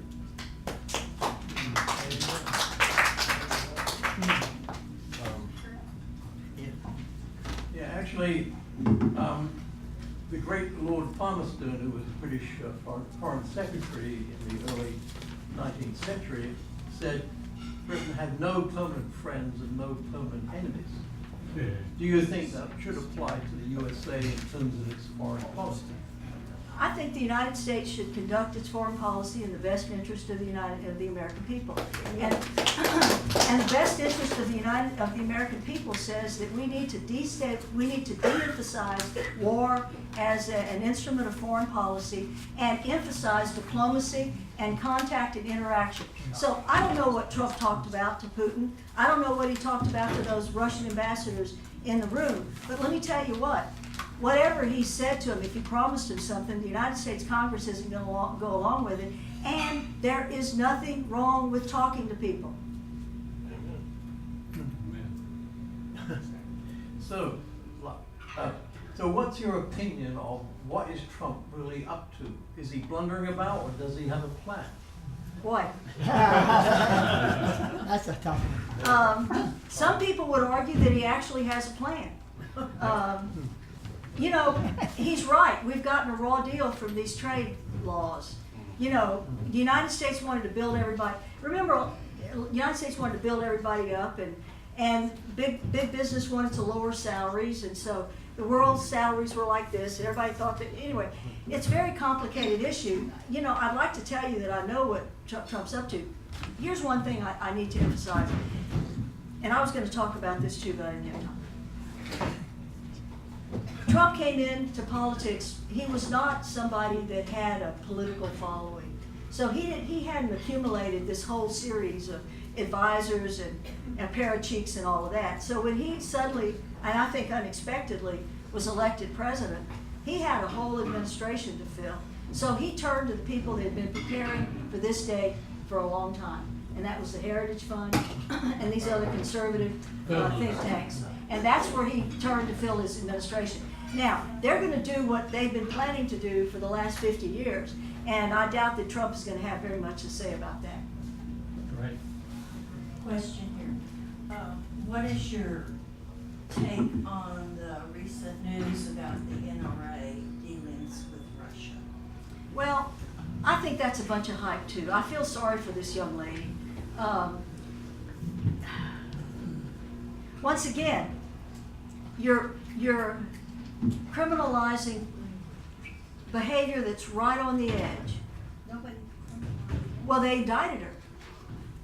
They indicted this lady. Oh, you're talking about the NRA. Oh, the NRA is very powerful in Washington, D.C. Very powerful. Russia. Russians don't own weapons. But they're making dealings with the NRA. That was what was alleged about this young lady, that she was involved in activities in Russia that were designed. No, this is separate. This has been Okay. going on before her. Then I It probably was in don't. this week's news. I probably don't know what you're talking about. Ma'am, in your talk, you mentioned that Russia under Putin had accumulated 2,000 ounces of gold. I think you meant tons. I'm sorry, ton. You know, he's corrected me twice. This man knows what he's talking about. Do I have time for William Router or is somebody else? Please, yes. I got it really quick, if you can do this quick. Sure. I actually got 3 names piled up. Seth Rich, Huma Abedin, and Brennan. Is Brennan a Muslim? I don't know. Right. So about Seth Rich and Huma Abedin. Well, I think Abedin. Now, do you know anything about Seth Rich? No. Well, let me officially That was ask quick. you again about Bill Browder. Okay, let me find him first. Okay, there we go. All right. I got one question. The invasion of Crimea, that's probably the one issue that this country is really mad at Russia about. they have any justification for invasion of Crimea whatsoever? They didn't invade Crimea. They didn't? How come they took it over? They were there. They were there. It was There were 20,000 Russian troops and there were 20,000 Ukrainian troops. Through Russian diplomacy, the 20,000 Ukrainian troops, some of them came over to the side of the Crimeans, others took their boats and all that and went back to Ukraine. You have to understand, in the Ukrainian and the Russian military, might have been sons in the Russian military whose fathers had served in the Ukrainian military and vice versa. This was splitting families. So what happened was, there was a lady from Crimea that was just here. I spent a lot of time with her. What happened was, the Crimean people were very concerned about the people behind the Maidan coup that had just happened. They were very anti-Russian. The first thing that happened was they passed a law to forbid the speaking of Russian. Crimea is 90% Russian. So they were afraid that they were going to come over there and attack them, just as Ukraine has attacked the people in the east with their military. That's still going on. So what happened was the Russian military guys took off their insignia, and they were called the polite green men, and they kept the peace. No shot was fired. Nobody was hurt. They held a vote, and the vote was almost 90% to rejoin Russia. And so Putin annexed Crimea. Now, remember when I talked about Kosovo? Yes. Why are we upset about Crimea when we did worse in Kosovo? Absolutely. Because been part of Russia before. Tom, that brings up one more question here. Been part of Russia before. And it was from 17th century. Yeah. Okay, since you brought it up, what I call Cheney's War, 8/8 of 2008. I have friends in South Ossetia. What can you tell us about what happened there? Okay, that was the Georgian war, right? Okay. Yeah, and we actually had the Georgia National Guard ship in there. I understand. Despite that, isn't that ironic? That's true. Okay, here's what happened. We had helped do this color revolution in Georgia. It's called the Rose Revolution. And the reason we did that was because we wanted to overthrow Shevardnadze because he wasn't playing ball. And we put in this guy, Mikhail Shalakovsky. Well, he was one crazy SOB. We helped to rebuild the Georgian military. We trained them along with Israeli advisors. And so Saakashvili one day woke up and decided he was going to attack this breakaway republic that Russian peacekeepers had been stationed in to try to keep the peace. He attacked the Russian peacekeepers while they were asleep in their barracks. He killed dozens of them. And in a few days, Russia decided to go show the man a lesson. And so they came in, chased him out of that breakaway republic, cost him most of his military equipment, and chased him all the way back to his office. There's a famous picture of him sitting in his office, talking on the phone, chewing on his tie, realizing what he had done. So no, Russia did not invade Georgia. Even the Europeans, everybody that studied the situation says that Georgia stole that. Yeah, in your opinion, do you think Mueller, this investigation should end, or that there's nothing there, nothing will come of this, that it's just a hope? So if, I want to be sure I understand, this whole Mueller investigation right now, for speaking, halt, cancel it, end it, going from there, is that your opinion? Remember I said I don't like special counsels? Yeah, That didn't mean that I didn't think this whole thing shouldn't be investigated. I do. It needs to be in a way that all the intelligence can come out, that there's no state secrets, so that people can really look at this and decide what happened and come up with the reforms to make sure that we don't have anything like this happen again. Bill Browder. All right, Bill Browder. The Magnitsky Act, which was passed in 2012, ended up being the first time that the United States issued sanctions against Russia. We've done it many, many times since, including this year. All of this happened because of one man, William Browder. Some people are now contending that Mr. Browder misled the U.S. Congress, the American press, and the U.S. Attorney in the Southern District. What people are claiming is that William Browder, in order to save his own skin, perhaps with the CIA, M16, and other intelligence agencies, and other powerful interests, made up a story to justify not being forced to face Russian justice for tax evasion. These people are claiming that the passage of the Magnitsky Act in 2012 was based on false information. And this was the beginning of the start of the new Cold War with Russia. I have followed this since I read in 2009 about this brazen theft of Russian tax receipts. Browder told the U.S. Congress that Magnitsky was a lawyer and a whistleblower who had discovered the theft of the company's tax receipts, reported it, was arrested, put in prison where he was beaten, mistreated, and died. Magnitsky was not a lawyer. He was an accountant working for Browder. In deposition testimony, Browder revealed that Magnitsky was the one who had set up the shell companies that were used to defraud the Russian government of taxes.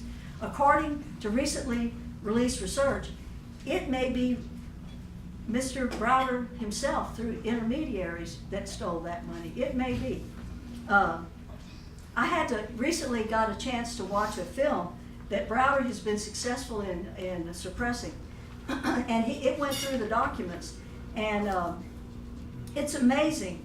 If this information is correct, this is a fraud on the American people. And the odd thing is, and this is what I want to emphasize here, the odd thing is that the entire United States Congress, the U.S. Attorney for the Southern District of New York, believed everything Browder told them, and they never investigated his claims. Wow. Ever. Never. Ever. They just believed everything the man said. He even brought some Russian documents, which if anybody had translated, would have found out he was probably lying through his teeth. Anyway, he's a very litigious man. I don't want to get under his skin. But he's also going around making wild accusations about Putin, but offering no evidence about any of this. And I would like to know why this man has so much power. He's got the money. You think? Yeah. Anyway, if there aren't any other questions, I would like to thank you for giving me the opportunity to be here.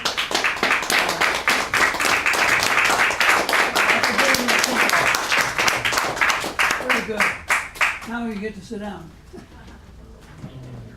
Now it's your turn to talk. So who wants to be first? You got 5 minutes. Come here and say what you want. Either for or against what the speaker had to say.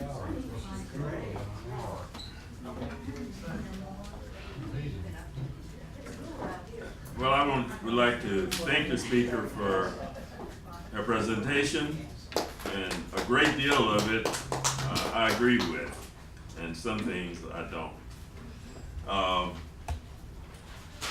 The thing that the United States after World War II became the greatest power, and I think our political leaders assumed that we had hegemony over the world. And to prove it, all of this that she said about the military installation we have and how we get involved in other people's business. I want to focus on two things.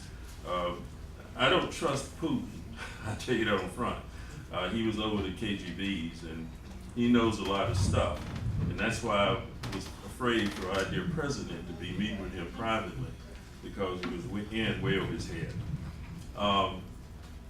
When Russia invaded Afghanistan, the United States helped the Taliban. And that's why they got frustrated. And when that happened, that's when the whole thing collapsed. Everything is about Yeltsin was true. And so, Putin wants Russia, I don't think he wants to include Germany in it, but all the rest of it, he wants that in Russia. And then when we decided to extend off of those nations the opportunity to join NATO, he was opposed to that. And he's still opposed to it. And I feel the same thing you said. If we push too hard on Russia, they're going to become connected with China and then in North Korea, and we're really going to have problems in Iran also. Iranians, our CIA caused a revolution in Iran, won, put the Shah in power, and he did everything we wanted him to do. And I don't know how true it is, but our government was buying a chateau, paying for a chateau for Khomeini in Paris, and Carter struck it from the budget, and that's when we began to get a problem. He came back and it caused a problem. I think Iran has a reason to not trust us more than we have a reason not to trust them, because we have been the bad actors, and we've done this throughout the world. And I recognize that. We also gets involved. We've been monitoring elections in countries all the time, and it's very difficult for us to be objective. We are biased based on our points of view. And I really agree with you, the people with money, Eisenhower did warn us, a military man, beware of the industrial military complex. And now we passed a great tax cut, which will help a lot of people, but not me. And that's not going to do what we think it will do. We did have a good quarter, 4.1. That's the highest it's been since 2014. But Very good quarter. and so, but Obama had a number of good quarters. Nobody say anything about that. You know, if tax cuts would help, the economy would be stimulated when George W. Bush was president and when President Reagan was president, because they cut taxes. But the economy is so large that that doesn't have the impact that it used to have. And I don't think it will have this time either. But I agree with you. What the American foreign policy establishment should be concerned of what's in the national interest of a nation, not in the national interest of the multinational corporation or the money people. But that isn't the way the system works, and I wish someone would do it. Now, I have to do with our great president, President Trump. I watched him for 20 years, and I found him very amusing, the things he was involved in at that time. And I felt that he could win president because I thought the Clintons had too much baggage. And I think Mrs. Clinton did a very poor job of campaigning. And she ignored a situation that was happening where a good segment of American people who worked in manufacturing industry had been outsourced, the clothes factory relocated, and they lost everything. We encourage, like I said, we encourage people to spend everything. And then when something happens, we lose everything. And that group of people was not only white working men, but there were black working men, there were Latinos, and there were women. And they taught them a skill, but it was no value when all that happened. So a lot of your observation, I agree with, but I think if China was interfering in our elections, or if Iran, I think we ought to be concerned about that. I don't understand, I don't know, just saying good things about Putin it sounds good, but it's not going to deal with the issue we have. We've got to, if we had an opportunity when the Russian collapse and the Afghanistan situation played a major role in what happened in Russia, and Yeltsin and all the others. And we let American people come in and mess up the country rather than trying to give them sound advice on how to redevelop their nation. So I think they trusted us, but now they don't, and I understand why. But I do think that there's something in this investigation. And I share your same skepticism about when I look at what happened to Clinton and other people doing with this situation. But I think it's more involved, and I think hopefully we'll recognize it, we'll everybody recognize it, but it's somebody. Thank you.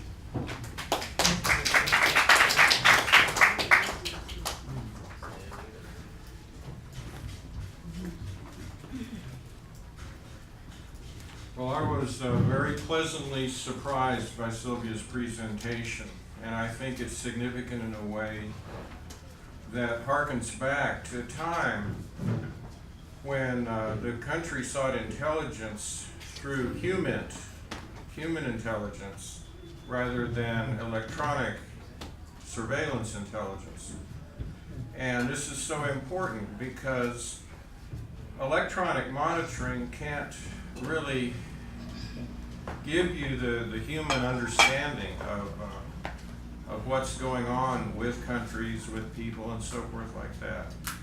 And I think we really got a valuable talk tonight. I was very pleasantly surprised about it. And while we might disagree on a few issues,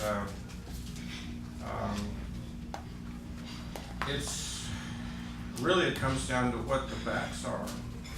And in that regard, I guess someone brought up Seth Rich, William Binney, and Hank, who was the guy we visited with up there?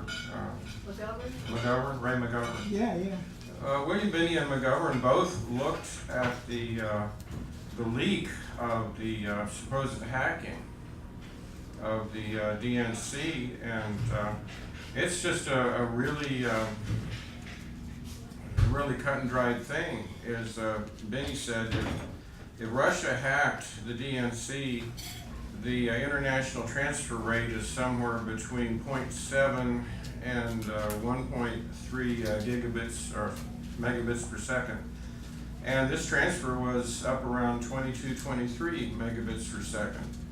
And he says it had to be a transfer to a thumb drive or something. And Trump asked, he said, where is the server?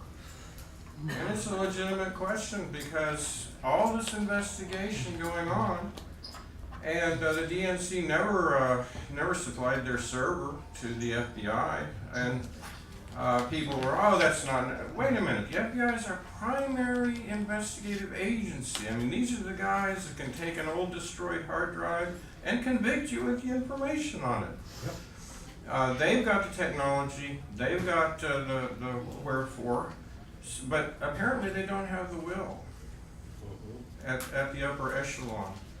Larry Nichols came out recently and spoke about how this cadre at the top of the FBI go all the way back to Arkansas days. They've been working with the Clintons for that long, and America doesn't know that. They don't know Mueller's past, Rosenstein's past, some of the other players in there. Weissman, I think, is one of the other guys. I did a videotaping of a talk given by Sidney Powell. Sidney Powell gave a presentation. She was pushing her book. It's called Licensed to Lie.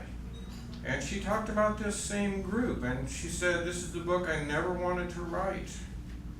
I never wanted to confront this kind of criminality in our justice system. But she names names, and she talked especially about Weissman and how these people brought down, was it Arthur Anderson? Arthur Anderson they brought down. And thousands, 10,000 people lost their jobs around the country. And it was unanimously overturned at the appeal level because Supreme Court. Because Weissman withheld exculpatory information, and I mean these are some of the same folks who are now in the Russia probe. Not only the Russian probe, but they basically, some of them, like Stroke, were involved in giving Hillary a clean bill when it's cut and dry. There are Title 18 violations. I mean, it's a shut case. But, you know, we have Comey telling us that no reasonable prosecutor. Oh, well.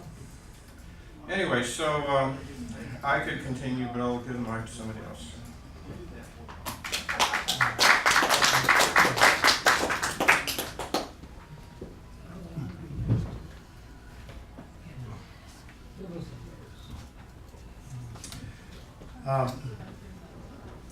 I want to say I really enjoyed our speaker's comments on this bloated military-industrial complex and this bloated defense budget, $680 to $700 billion. That's long overdue for digging into to being sliced up. I remember Tom Coburn, who was a senator from Oklahoma, who retired 2, 3, 4 years ago, said, and he's an ultra-conservative, said that you could cut at least $100 billion from the defense budget, and he was a conservative Republican. You could cut at least $100 billion from the defense budget and it not affect national security. I was in Iraq too in 2007 and 8. I saw all of the, it was a field day for contractors. The number of contracts, at that time, at the beginning of the war, probably a lot more than the 60,000 that she had mentioned. Many of them may have been reduced. Even Senator McCain asked for a long time when Republicans took over the Senate, give me the number of defense contractors, Afghanistan and Iraq, and they couldn't come up with the exact number. So somebody attacking this military industrial complex, it's long overdue that we dug into that. But as I listened to our speaker here, it seemed as though she has access, a top secret security clearance, where she has access to stuff that maybe even our intelligence agencies don't have access to. And I'm trying to figure out what I listen to in the media, news, who am I to believe? All of the people who are doing this investigation are Republicans. I mean, it's Trump's White House, Trump's Justice Department, Mueller and others. They're the one that's doing this. And I listened to Rod Rosenstein's speech and how he went into detail with Putin here, the hackers, the building and all of this stuff. And he's a sharp attorney, a lawyer as well. And he's not here to defend himself on all of this. But I'm still a little leery of someone saying that we can build a better relationship with a former KGB agent. And as I listened to the president, who never seemed to be able to criticize Putin. I mean, he seems to dodge around a tap dance around blaming him for anything. And if President Obama wanted to do this, say establish a better relationship with him, you'd be hearing this communism, socialism stuff all over the place on the part of Republicans. That's who Republicans have usually criticized Democrats for wanting to be communists and socialists and all of the other things. And I remember President Obama saying that he confronted Putin directly, told him to cut out the hacking and meddling. I'm thinking that our intelligence agencies and heads, they have access to information that you and I don't have, and they couldn't go into detail for fear perhaps of revealing some sources that you and I don't have access to. And I don't think they're so stupid enough to be hoodwinked and to not have to be played fools by whoever it is in Russia that may have been selling them a bit of goods to where they wouldn't be that easily caught. I don't know exactly what Putin is up to, but he wants the Eastern Bloc countries back. We're there in Eastern Europe. And the whole idea of trying to build a better relationship with somebody that's our sworn enemy and that who seems to have something on the president. And there is something now. I can't wait till this investigation's over with. And I'm still going to process a lot of information I heard. But he has something on our president here. I can imagine the noise that would have been made if President Obama met with 2 Russian reporters, ambassadors in the White House. No American reporter was even allowed there in the White House. You talk about respecting American flag. This, Republican parties having the flag made in China with business in China, paying them $90,000. Can't find a contractor here in America to make that, and we're going to respect the flag. But no American reporters will be allowed there. You meet with them. Nothing's recorded. Just the optics are bad, whether there's anything there or not. The optics, and I certainly don't. I'm just a layperson. I certainly don't have access to all the truth and the sources to what our guest speaker talked about here. But he's not making it easy on himself. The reason he got elected, because he played the race card, playing the fear and race card about President Obama's citizenship and birth certificate. That's how he got into the White House. That's how he got into the White House. Whether you want to hear that or not, I'm going to talk about in a couple of weeks the election fraud on the part of Republicans and try and prove my point that that's what happened there. Voter suppression has always been a tactic of conservatives, and that's how they win elections. And that's what these voter ID laws and everything's all about there. Even Ronald Reagan's campaign manager mentioned that. It's a part of his Southern strategy, and the founder of the Heritage Foundation and everything. I'll talk about that a little later. But I can't wait till this whole thing is concluded, investigation, to see if there's anything there. But all of our intelligence agencies seem to say that they did try to interfere in our elections, and it wasn't on the part of Hillary Clinton that he was trying to get elected. He wasn't trying to get her elected. It's the current president, and so that there's something there, and sure, it should go on, and I can't wait till everything comes to conclusion.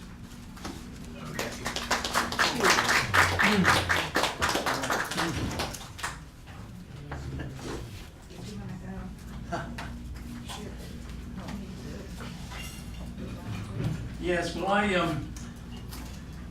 think there was a fundamental misnomer. The word intelligence was used, and I don't believe there's much intelligence in the world, anywhere, actually. I think there's a lot of blundering about.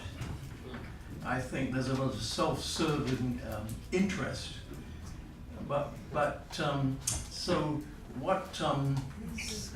what seems to be going on is that all countries, the special interests of all countries are feathering their own nest, and by and large, it's against the interest of the country as a whole. And every country seems to do that. And I think that this notion that intelligence is so valuable, when I think, you know, in Trump's case, it's pretty clear, at least 2 years ago, it was pretty clear in the Financial Times that the main concern Trump had was getting a source of cash to run his failed ventures. And I think that's a great deal to do with his pro-Russian stance. I mean, and his son has basically said that there was no problem running his resorts because, you know, we got a line of cash from Russia. The other thing to say about Trump and his gang is that, and you know, you say this about all politicians, they're all corrupted by money, in one way and another. I mean, if they're not corrupted by Wall Street, they're corrupted by Silicon Valley. And so, because it costs a great deal of money. And of course, one fact that Trump and his gang are involved in is all these peculiar dictators in Azerbaijan and Kazakhstan, okay, are all corrupt dictators with money. And so, and there is Trump selling his name and getting money from these people, you know. And so, I suppose you have to go back to Deep Throat in Watergate, you know, follow the money, and that's usually gives you a good line on what's going on. But I think in having spent a long time in American corporations, I have never really seen a great deal of what I call intelligence actually at work. I see a lot of blundering about. I see a lot of looking over your shoulder and trying to figure out what somebody else is doing. And my take about all of this, and my take about America in general, is you spent too much as you squandered your patrimony worrying about and trying to upset and control other countries, and you've not spent enough time and concern about America itself. And I think, you know, in many ways, Trump is right about that, about what he said. It's blindingly obvious to most people. I mean, I said this 35 years ago, that this idiocy was going on, Because I saw the people at the top of America who would sell their granny for sixpence if they could sell her. That's their mentality. And so I think a lot of this intelligence and worrying about what he's saying or thinking or the other is a waste of time and money. And actually, America looks like a muscle-bound giant with nothing between the ears in many ways. And Trump is now he wants to spend more money, pour more money into weapons and armaments and so on and so forth. And the capitalist system apparently is supposed to be a wizard at the correct application of financial resources. And it's just done the complete opposite, actually. Wasting its money on this and that and the other. It's never learned, about the demise of the British Empire, how it, overextended itself and couldn't afford it anymore. And that's true of America. It's completely squandered its resources. And I think, so look inwards, guys, look at the mirror and do what's best for the country. But when you've got the politicians who are in the pockets of the 0.001% who don't give a damn about America actually, the way they operate, that's where the trouble lies. And until you confront that, and I think most people here would agree, but given this political system, which is ridiculous actually, as I said before, nobody's right mind would have this system. It's set up for corruption by money. That's the inevitable result of such a system. Anyway.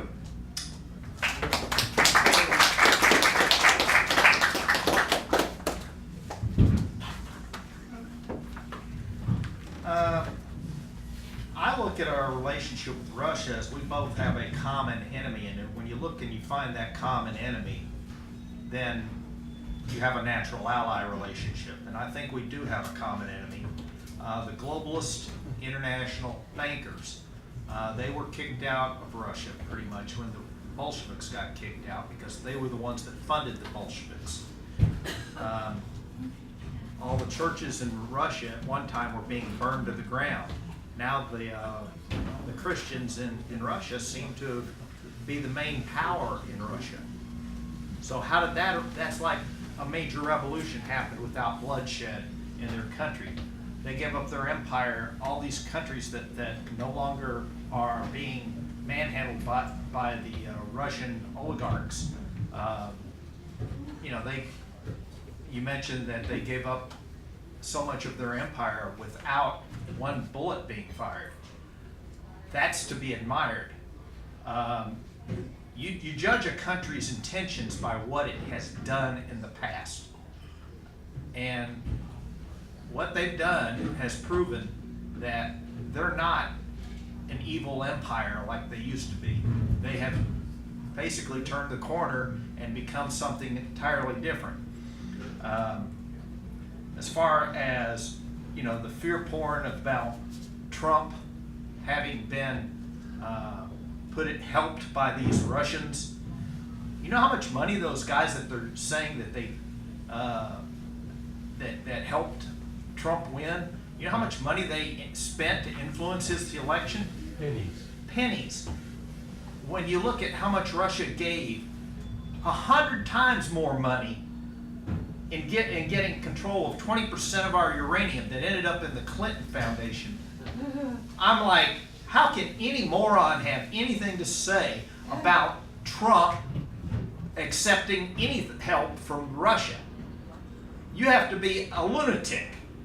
There's 100 times more money being spent on the Clintons by the Russians than there is being spent on Trump. 100 times more. Probably. And so I'm just wondering what news channel do these people watch? Because they're definitely not getting facts. Or Fox. Fox has actually recently come out and said that they're going to keep all of their reporters from reporting and investigating on any of wrongdoing by the Department of Justice involving with Trump being spied upon by our own government. which was done with the assistance and the administration of Obama. We did that once. I think the Republicans did that when Nixon was around, and he got kicked out of office because of that. They impeached him over. He should have gone, probably should have gone to jail, but he didn't. Now we've got, nobody's going to arrest Obama, but he violated the law. He violated the Constitution, and he basically spied on a candidate to try to assist Hillary Clinton getting elected. They tried to come up with dirt on Trump. They were spying on his phone, listening on all those conversations. And what did they come up with? Zilch, zero. They couldn't get anything. And they were spying on his phone, and his office. They were basically breaking the law to try to dig up dirt on him and couldn't get any. But the globalist international bankers, when you understand that faction and how they operate, then you understand why they hate Russia, the international bankers do. Every war we've had ends up creating a Rothschild-controlled or owned centralized bank.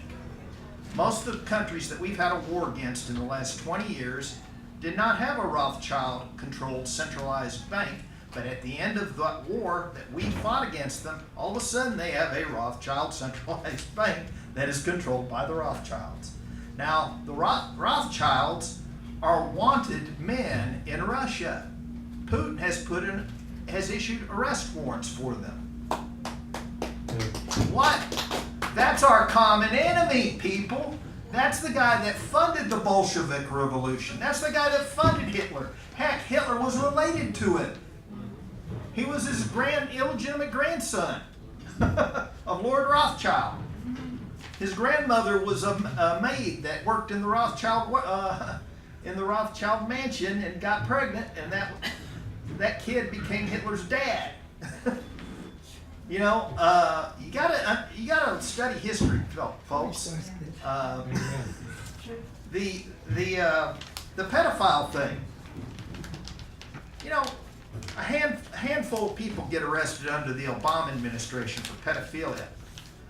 Trump gets in office, and thousands of pedophiles are getting arrested. You don't hear that on the media. Why? Why is the media not telling the truth about several thousands of pedophiles being arrested? There are currently close to 50,000 sealed indictments in the federal court system right now. You can check it on Pacer if you've got an account through an attorney. Any attorney can go on Pacer and find out how many sealed indictments there are. There's close to 50,000 of them. They're putting 5,000 a month on the system. They're getting ready to arrest a whole lot of people. Maybe they're going to drain the swamp. Maybe a lot of these people that have been committing treason by maybe doing things like, let's go give all our military weapons to ISIS. Maybe the CIA needs to fund ISIS. We got Brennan, who's an avowed communist, that is criticizing Trump, calling him a traitor when he voted and ran as a communist and converted to Islam. Now look at the relationship between Islam and Hitler. They were good buddies in the World War II. The Islamics, that faction, not the Iranian Islamics, but the other side, were all buddy with Hitler. They were fighting. They were part of the Axis.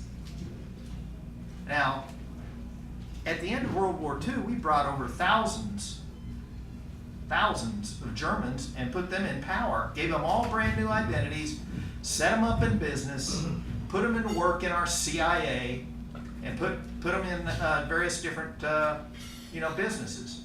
Now that group is trying to run our country and trying to bring all these Islamic refugees over here. Why? Because they have a commonality with pedophilia. Because if you understand pedophilia in Islam, it's kind of sad what they believe over there. But the pedophiles in this country that are getting arrested, if you noticed all the movie stars that are guilty of pedophilia are very anti-Trump. Most of the people that are anti-Trump don't want to be reminded of the pedophilia that's in their own organization. It's rampant. So.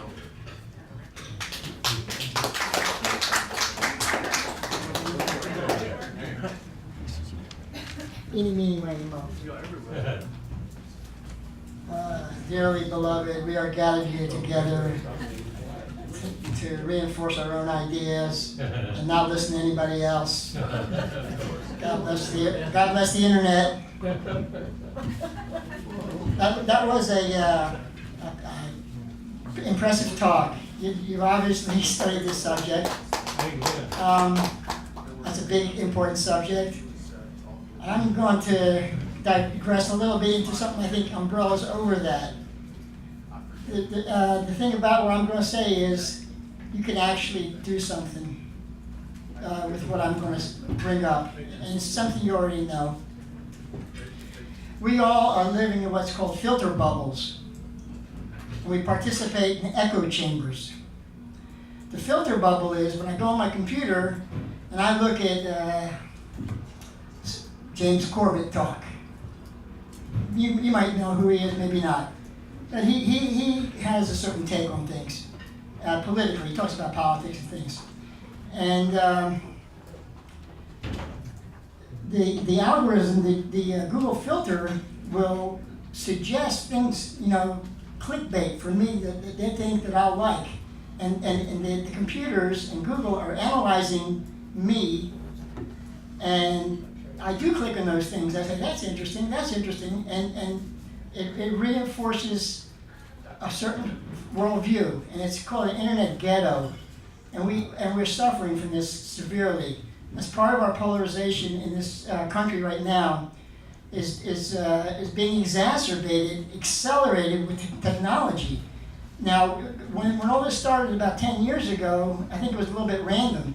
Now people are kind of tweaking it for political ends. Like there's certain viewpoints that will not be allowed, and there's a great deal of hypocrisy on the so-called laws and rules where you get thrown off of Facebook, you get thrown off of Google, you get lower ratings, and you're not ever in clickbait if you disagree with Zuckerberg or whatever. Anyway, so this is the thing. Look at something besides what you agree with. Don't only listen to and applaud people that agree with everything on your Facebook. I kind of spy on Facebook. I don't post anything, but I'm on it. And every once in a while, sometimes my inbox says, hey, such and such changed this status, or whatever, so I click on it. So I get into these people's Facebook and I look at it. And it's moronic. But when it gets to political stuff, it's actually alarming. The people love to hate, especially those who say they love. Love, love, love. They love to hate. It's so much easier to hate. And I did say you had a lot of facts, man. That was really good. And I saw you had depth behind what you spoke of, which is important when you get in a situation like this. There's one disagreement I have. You say this is all because of the military-industrial complex. Is the money is pushing this Trump investigation beyond reason. I think it's just plain, this Russian. It's the other way around. The Russian hate is being promoted by Trump derangement syndrome.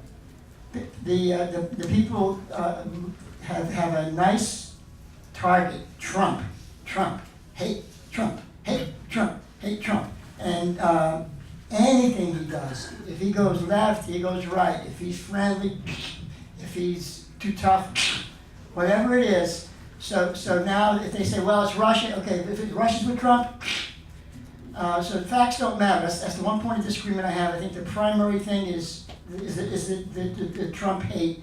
And this goes back to the main point I have. We're under propaganda. I encourage you all to take a look and see if we're being stampeded, we're being played for adolescents, for fools, because we keep just repeating and giving people pats on the back for just repeating propaganda. I mean, I'm not talking about original research. I'm talking about somebody that's, well, you know, that Trump, he's a dummy, he's a racist. Well, you know, and they get like 400 likes. Yeah, and some snarky pun that supports that. That's it's on all sides. That's just one thing that just came to mind immediately. So we live in filter bubbles. Prick the bubbles, as Corbett just said. I just watched that yesterday. That's why I talked about it. So I think that your thing is important, and it falls under this other thing that we're all getting different filters. Like if I type in a certain thing in my YouTube search, and I do it in my computer, I get a whole bunch of clickbait. If you do it on your computer, especially if you have different views, you get a whole lot of stuff, and we're getting corralled into these polarized ghettos. And we get here and we start saying, I'm right, you're wrong. And basically, I want to sit back and think for a second. The purpose of a discussion, even if you have good information, even if you're really smart or whatever, is to not come and destroy somebody. The purpose is to maintain a discussion, and that's what I'm fearing. That's we're losing. You know, we see riots in the streets already. They're trying to get us to riot more, but we're like a little bit too well fed. But so we got to guard for that. So anyway. I didn't think I was wondering what happened to the peace movement, and now I found out. It lives with this lady. She's got the peace movement still going on. And one last thing, as far as international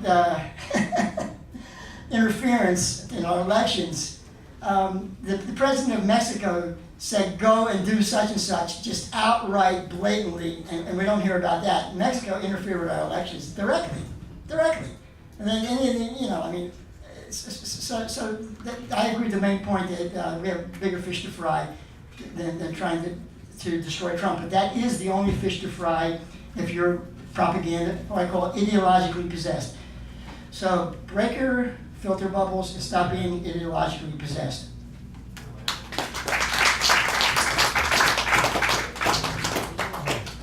Tom, I'd like to go a short second if it's nobody else. She didn't go yet. Did you want to come in? I jumped in front of her. Thank you. I was going to forget. I was getting almost going to forget what I was going to say. Lots of facts given. The one that stood out to me was that 20 vets a day are committing suicide. Yeah. Calvin always says it's the poor among us and the lowly that pay the highest price in these things.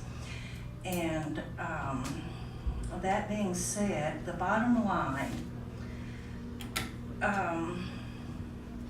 I believe in integrity. I think there are people of integrity. I think we have systems that work with integrity. No system is perfect. We're not perfect. 33 separate security organizations unanimously voted that the Russians interfered. And like all bullies, a teacher can tell you that when a bully is confronted with someone who they deem more powerful than themselves, they turn to mush. This is what happened when Trump met Putin. He just turned to mush. I don't believe in hysteria. I agree with the presentation. We shouldn't be hysterical about these things. Don't buy into all this stuff that Hank was talking about. We have to weigh it for ourselves and not get hysterical. But facts are facts, you know, and to say that Russia is an ally, we wish. But and to trash our genuine allies who've worked with us for years, something is wrong here. And I heard an expert, a researcher this past week speak and say that the largest threat by far to our security and safety is cyber security. That they have the ability to shut down. Forget immigrants, refugees, borders, all this stuff. Cyber security can shut us down. And when you hear this is from experts that know what they're talking about. When you hear this, when they say the greatest threat is cybersecurity, and the current administration says, poo-poo, all those people were wrong. To me, that rings bells, that just is very alarming. So, and I have one thing to say to Hank's take on the cult that is after Donald Trump. Donald Trump has his cult too. He, he said when he was running for president, if I go down the street and stab somebody, I forget whether he said stab somebody or shoot somebody, my base would still vote for me. Right. That's a cult. And, there are cults on both sides, right? But don't deny that people are, look here, people, the emperor has no clothes on. Let's take the shackles off our eyes. That's it. The emperor has no clothes.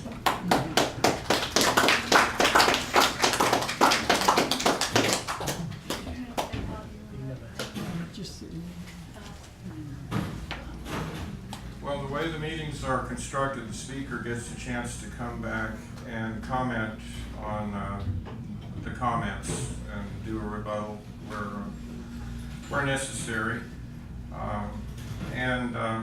One of the things that I'd like to focus on is, since you have court experience, what constitutes evidence? I've gone into court before to submit evidence, and the judge throws it out right and left. And, well, that doesn't qualify, that doesn't qualify. And then finally, the judge gets down to it, and he said, what's this report in front of me here, Mr. Gentry?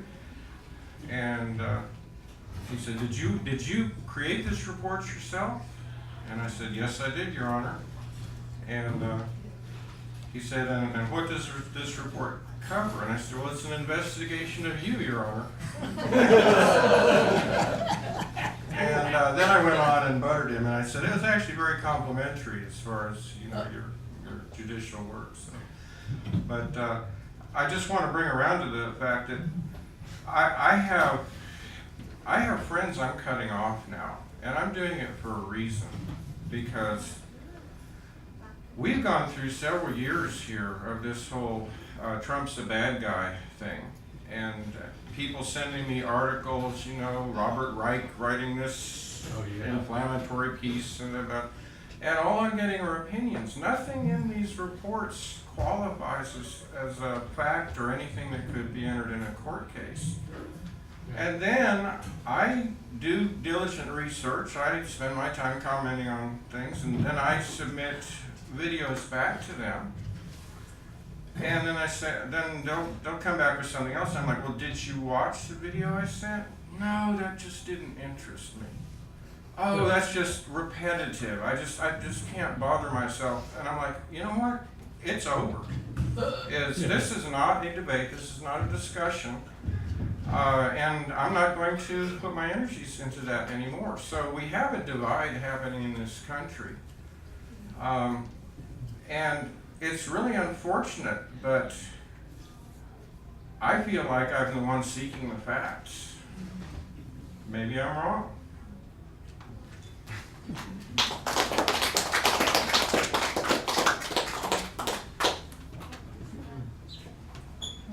Hey, you're not up yet.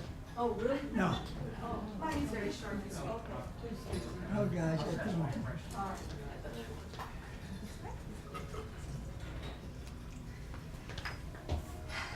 Ms. Demarest, I really thank you for your presentation. It was very enlightening. I really enjoyed it. I just have, I guess, where do we go from here? Because I am a new entry politician, even though my seat as the is at the local level, which is the closest to the people. Forget about the president, the state. At the local level is the closest to the people. And what I want is to get people together and to understand that in politics, and I agree with you, the system right now to be in politics is corrupt because of PAC money, etc. But my idea of politics is that we have win-win compromises in order to serve the people. So please, I want you to elaborate on that. Where do we go from here?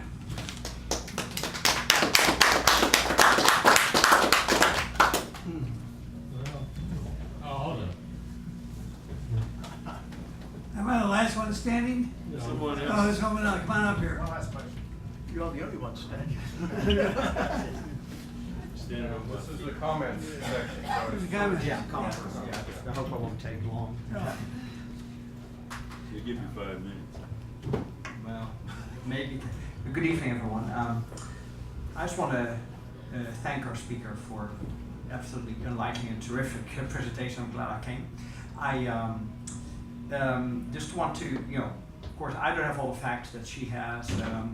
I just wanted to comment on, again, on politics and all about who your friends are. And I remember this when I hear about you, I'm originally from Europe, like maybe some others here are not from the United States, so I look at it from a different lens. But what always surprises me is that the US creates friends or enemies that they work with, like Saddam Hussein was a friend, right, at one time. So was Bin Laden maybe at one time, right? And we were talking about Russia here. I remember that I was here, but I talked to a lot of people back home in Europe about the 1991 Russian revolution or counter-revolution, that the US missed a golden chance to really make Russia a friend. To me, that's what it sounded like here. And so could we also make the statement here, because now Putin is the bad guy, or he's portrayed to be the bad guy, and I understand there are probably reasons to. He was KGB, and I understand all that as well. But did we not create the Putin movement because we missed that opportunity in the 90s? And all of a sudden now Putin is the bad guy. Putin was, he may not have ever existed if we had taken the bulls by the horn then, and created Russia as a friend who really was open to US. I was talking about 80% approval rating of the US at the time. So Saddam Hussein, Bin Laden, Putin, I just see all these people that the United States has created to help them, and we're talking about CIA operatives and all that's very interesting. But that all of a sudden now become our friends or enemies and friends again and all that. So this is something that I have seen, not super old, but I've seen this over the last 30, 40 years, that this goes back and forth, right? Who are friends, who are enemies. So this just seems to be another example of that. So we need to be careful, and indeed, I appreciate the speaker with presenting us with facts that presented, both sides. So I really thank you for doing that, because, it is very hard to cut through the clutter, and I appreciate also the speaker about the internet situation. That very interesting. I will look at that a little bit more about what when I search for something, what people think about me, or Google has thought of me and all that. But I just want to mention that I thought it was interesting because, the US creates friends and enemies to help us at some time, and now all of a sudden something's back to thrown into our own face, and then we cannot handle that, right? So I just wanted to mention it. I thought it was very interesting. So Putin deserves some kind of other look as well, even though that's difficult. And I understand that as well. But I see parallels with the other people I mentioned. So thank you.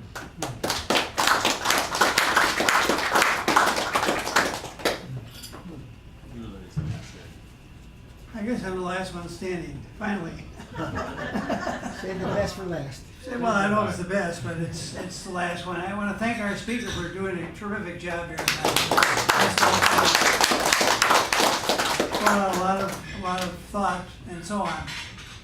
Today I saw something in the paper that it said Russia protests, thousands rally over plan to raise pension age. I don't know if you're aware of that.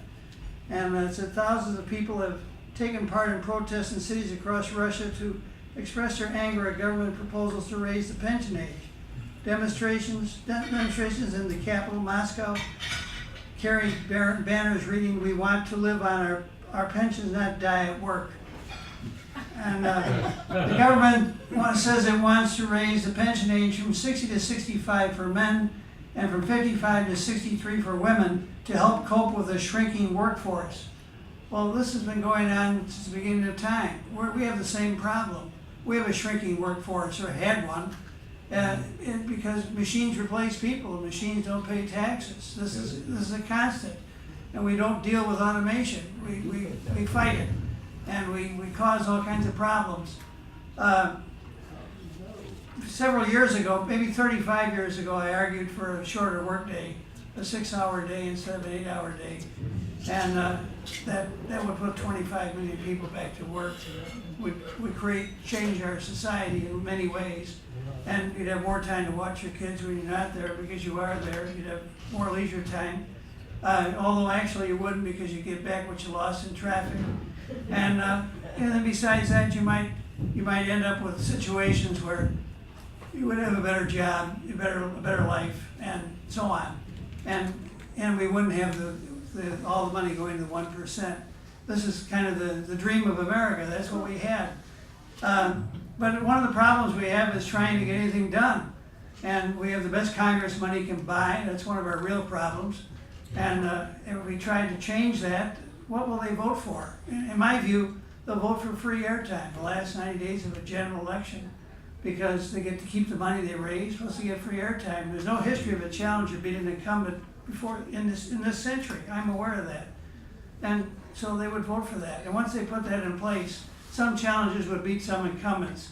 And when that happened, the congressman would represent the people instead of people representing the people buying their vote in Washington. And when that happened, then you could put tariffs on corporations that have left the country to go where labor costs are cheaper. That's about the only place I can think of where tariffs are needed. Apple produces everything in China. They produce absolutely nothing here. So the end result is we purchase their products, but we don't have the jobs, and we're hurting. 20,000. And we've lost a lot of jobs as a result of it. And different corporations have left town to go where labor costs are cheaper. That's 30 years. Labor wages have not risen. What's happened? Why? Because corporations say, well, if you want a wage increase, we're going to leave town and we're going to go to Mexico. We're going to go here. We're going to go somewhere else and produce there instead of you. And eventually they do. And when they do, you're sitting there holding whole towns dry up. That's what happened in the Midwest. That's part of why Trump is. Am I talking too loud? Yeah, I'm sorry. Anyway, I just thought I'd mention a few things along those lines, and I want to give this back to our speaker. I think she did a terrific job.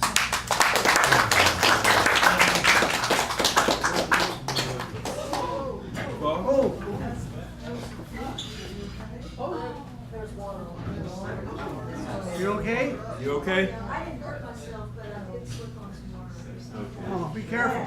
Well, you know. We don't want our speaker going out of commission. Apparently a lot of water. We don't have good liability insurance. You know, you never should give a lawyer a chance to speak. Well, yes, you should. Or to fall. Or to fall, yeah. I mean, how to recover your dignity. Boy, there was a lot of things said. I think I want to start from the beginning. The Afghan war started in 1979. It was over with well before the Soviet Union was dissolved. In order to fight that war, we did not support the Taliban. We brought in Islamic fundamentalists from Saudi Arabia and other places. We basically created Al-Qaeda. Yep. And then when the war was over, we left and just left them sitting there and then didn't pay any more attention to them until they knocked down 3 buildings in New York City. And since then, we've spent trillions, and all we've done is create tens of thousands more Islam. I mean, at the time of 9/11, Al-Qaeda was a small little cell in Afghanistan. Since then, it's spread not only to Syria and to Iraq. We just saw this whole crisis with ISIS. But then we decided to overthrow Gaddafi. And so now it's spread all across North Africa, into Africa, and that's why the United States has so many special services operatives operating in those countries. The more we do, the more it spreads. And since we are allied with Saudi Arabia, and since this is part of the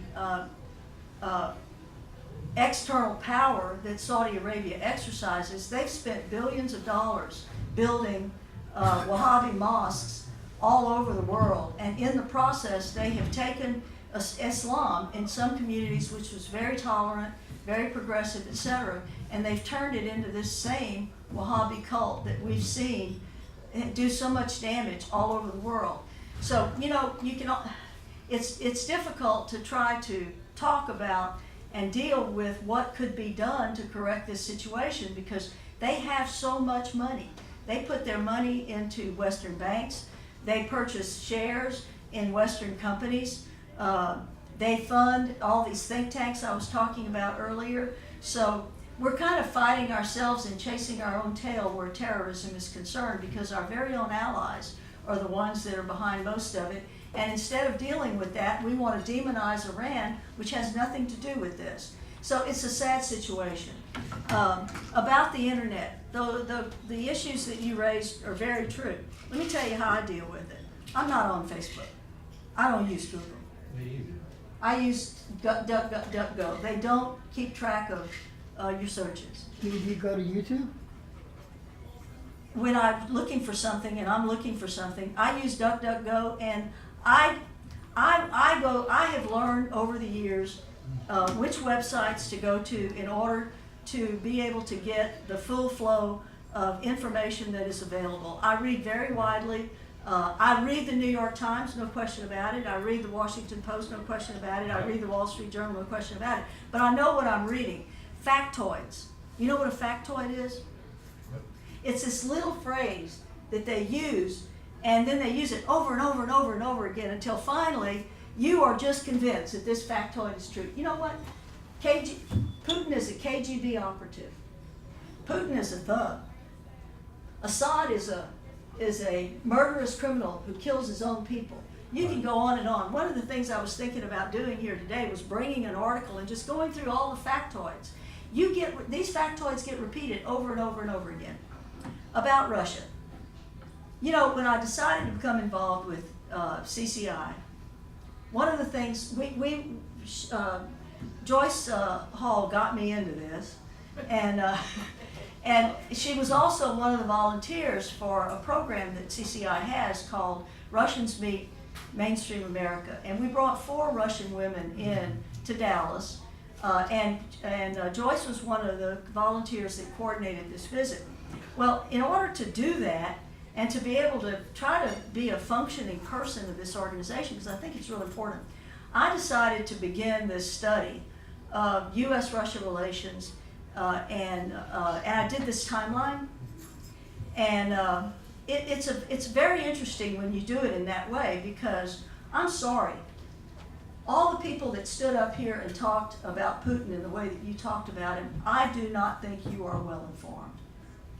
Let me tell you what, I have read just about every speech that the man has made. I have watched what he has done in Russia. He is by far not a perfect person. I can't stand here today and tell you that I want him to be my president. But in terms of where Russia was and what Russia needed, he was a godsend. And I want to ask every person in this room today, I told you what his accomplishments have been since 1999. I challenge every one of you who hate Putin and who think that we should not be talking with him, we should not be dealing with him. I want you to name one other political leader globally since 1999 that can claim half of the accomplishments that Vladimir Putin can claim. Just one. I want to know just one. Just one. And if you can't name that one person, then I asked you, take a look at your own personal bias. Take a look at all the factoids that you've fallen for over all of these years. Start looking into this on your own. Open up your mind and try to decide, is it more important for me to decide that the Russians are evil and that Vladimir Putin is an evil man, or is it more important for me not to die from a nuclear war? I want to ask you that. Which one is more important? Now, people have stood up here and said that Putin wants to take back all of the former Soviet empire. That is absolutely, I don't even know where to start with that. First of all, Russia is self-sufficient in everything. Everything. You know, we put these sanctions on them. You know what it ends up with them doing? It's called export substitution.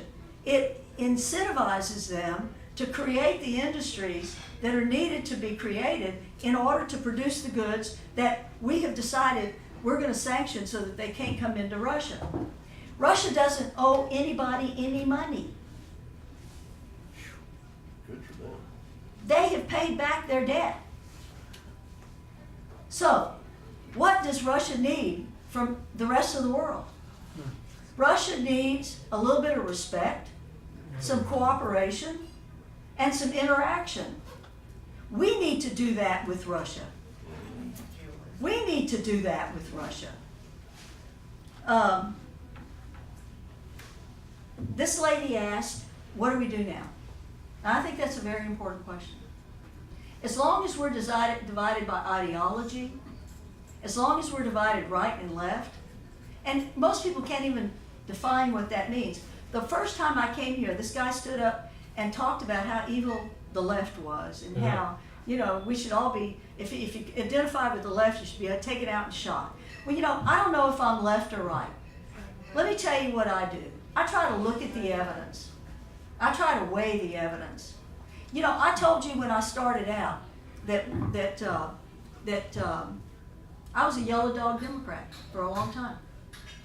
If I'm a yellow dog Democrat, then I should agree with everybody that stood up here and said that Trump was evil and that, you know, we should wait and let Mueller do anything he wanted, and then how could we question our intelligence agencies, etc.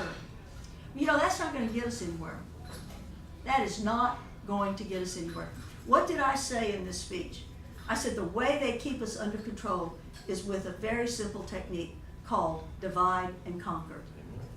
Now, I want to tell you something else.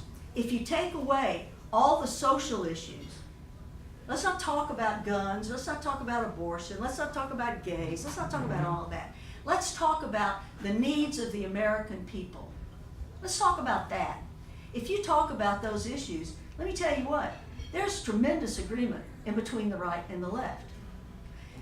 What should be done is we need to find a way to bridge the gap. This gentleman is going to talk in a couple of weeks about voting and about suppression of voting. One of the irritating things and one of the things that just infuriates me about the Democratic Party is that the party has been turned over to all these corporate interests. I mean, you've got corporate interests controlling the Republican Party. You've got a different set of corporate interests controlling the Democratic Party. No one is interested in the interest of the American people.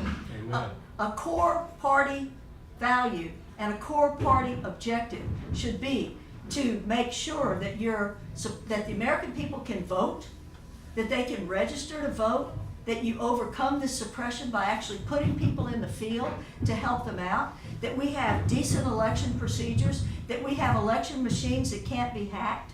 There are a bunch of these electronic voting machines that are connected to the internet. How in the world somebody hasn't taken over that stuff and totally screwed everything up is beyond me. They do. They did. And they probably do. So what I hope that all of you will think about and take from this is that yes, we're all human. We are very much captives of our background, our experience, but we're also people that should be interested in the future of our children and the future of this country. And I want to tell you, our country is in trouble. You know, we have seen through this whole procedure the complete destabilization of the presidency. When Bill Clinton was elected, They didn't agree with him.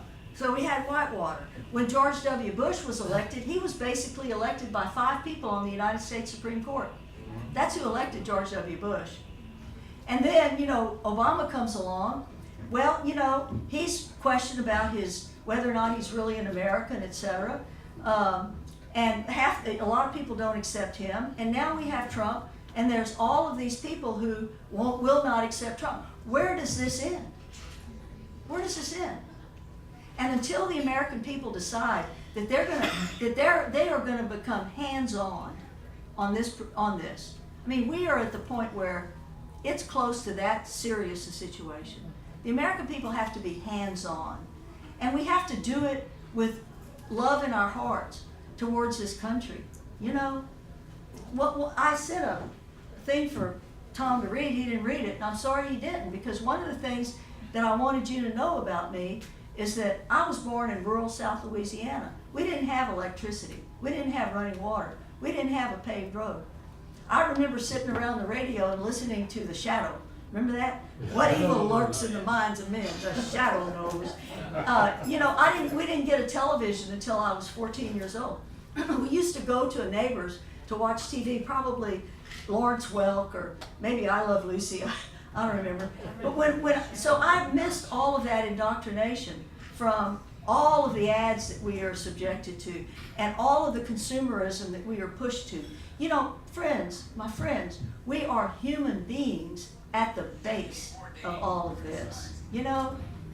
We are human beings, and we need to think about what's going on in our country as patriots and as human beings, and we need to put aside these ideologies and to try to come together as Americans to do what needs to be done for the American people. I outlined the problems in this speech. How can anybody look at what's going on right now in this country and not say that we need fundamental, substantive reform? And in order to do that, there's going to have to be a political movement on the part of the American people who are going to insist on change, and they're not going to take no for an answer. We have to forget all about our silly selves and unite behind a platform and get it done. And if we don't do that, this country's going down the tubes. I'm sorry. And one more comment I want to make. How do we spend all this money? How do we spend all this money? We just pull it out of our rear end, don't we? We have a financial crisis. We put trillions on the Federal Reserve books. People are having trouble with dollar shortages. We send them trillions of dollars. How were we able to do that? The U.S. dollar is the world's reserve currency. Oil is priced in dollars. In order for people to be able to conduct world trade in a bunch of different venues, they have to be able to earn the dollars that they need. The United States doesn't have to do anything. We can print it. We can just print it. It's called an extraordinary privilege. Vladimir Putin asked, how in the world does the United States get to spend $700 and something billion on the military? It's easy. We just print the money. People are working to stop that. Now, I've looked into it pretty carefully. I would believe it's not going to happen anytime soon. But if it did, I want to tell you what's going to happen to this country. Remember what I told you about Russia and what happened in 1991? What happened to the wealth of the Russian people? It can happen here. It could easily happen here. And then in order for us to buy anything, because remember, we don't make anything anymore. In order to buy anything, we'll have to earn money, earn foreign currency, or whatever the trading standard is going to be. Remember, I also said that one of the things that woke me up was this disagreement about these trade deals that had been put in. Those trade deals were put in not to benefit the American public, they were put in to benefit transnational corporations.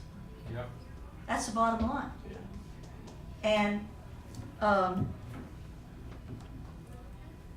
don't know what to tell you in terms of what needs to be done. The American people are going to have to become engaged. We basically have a situation now where 70 to 80% of the American people do not have representation. And as long as the American people are happy to go along with that, and they're happy to follow these rabbit trails, the situation is going to continue. If you want to get beyond right and left, if you want to talk about what's necessary in terms of reform to benefit this country, I think that a lot of the American people are interested in having that conversation. Anyway, thank you very much. I appreciated the opportunity. I sweated like a pig up here, but I survived, so thank you.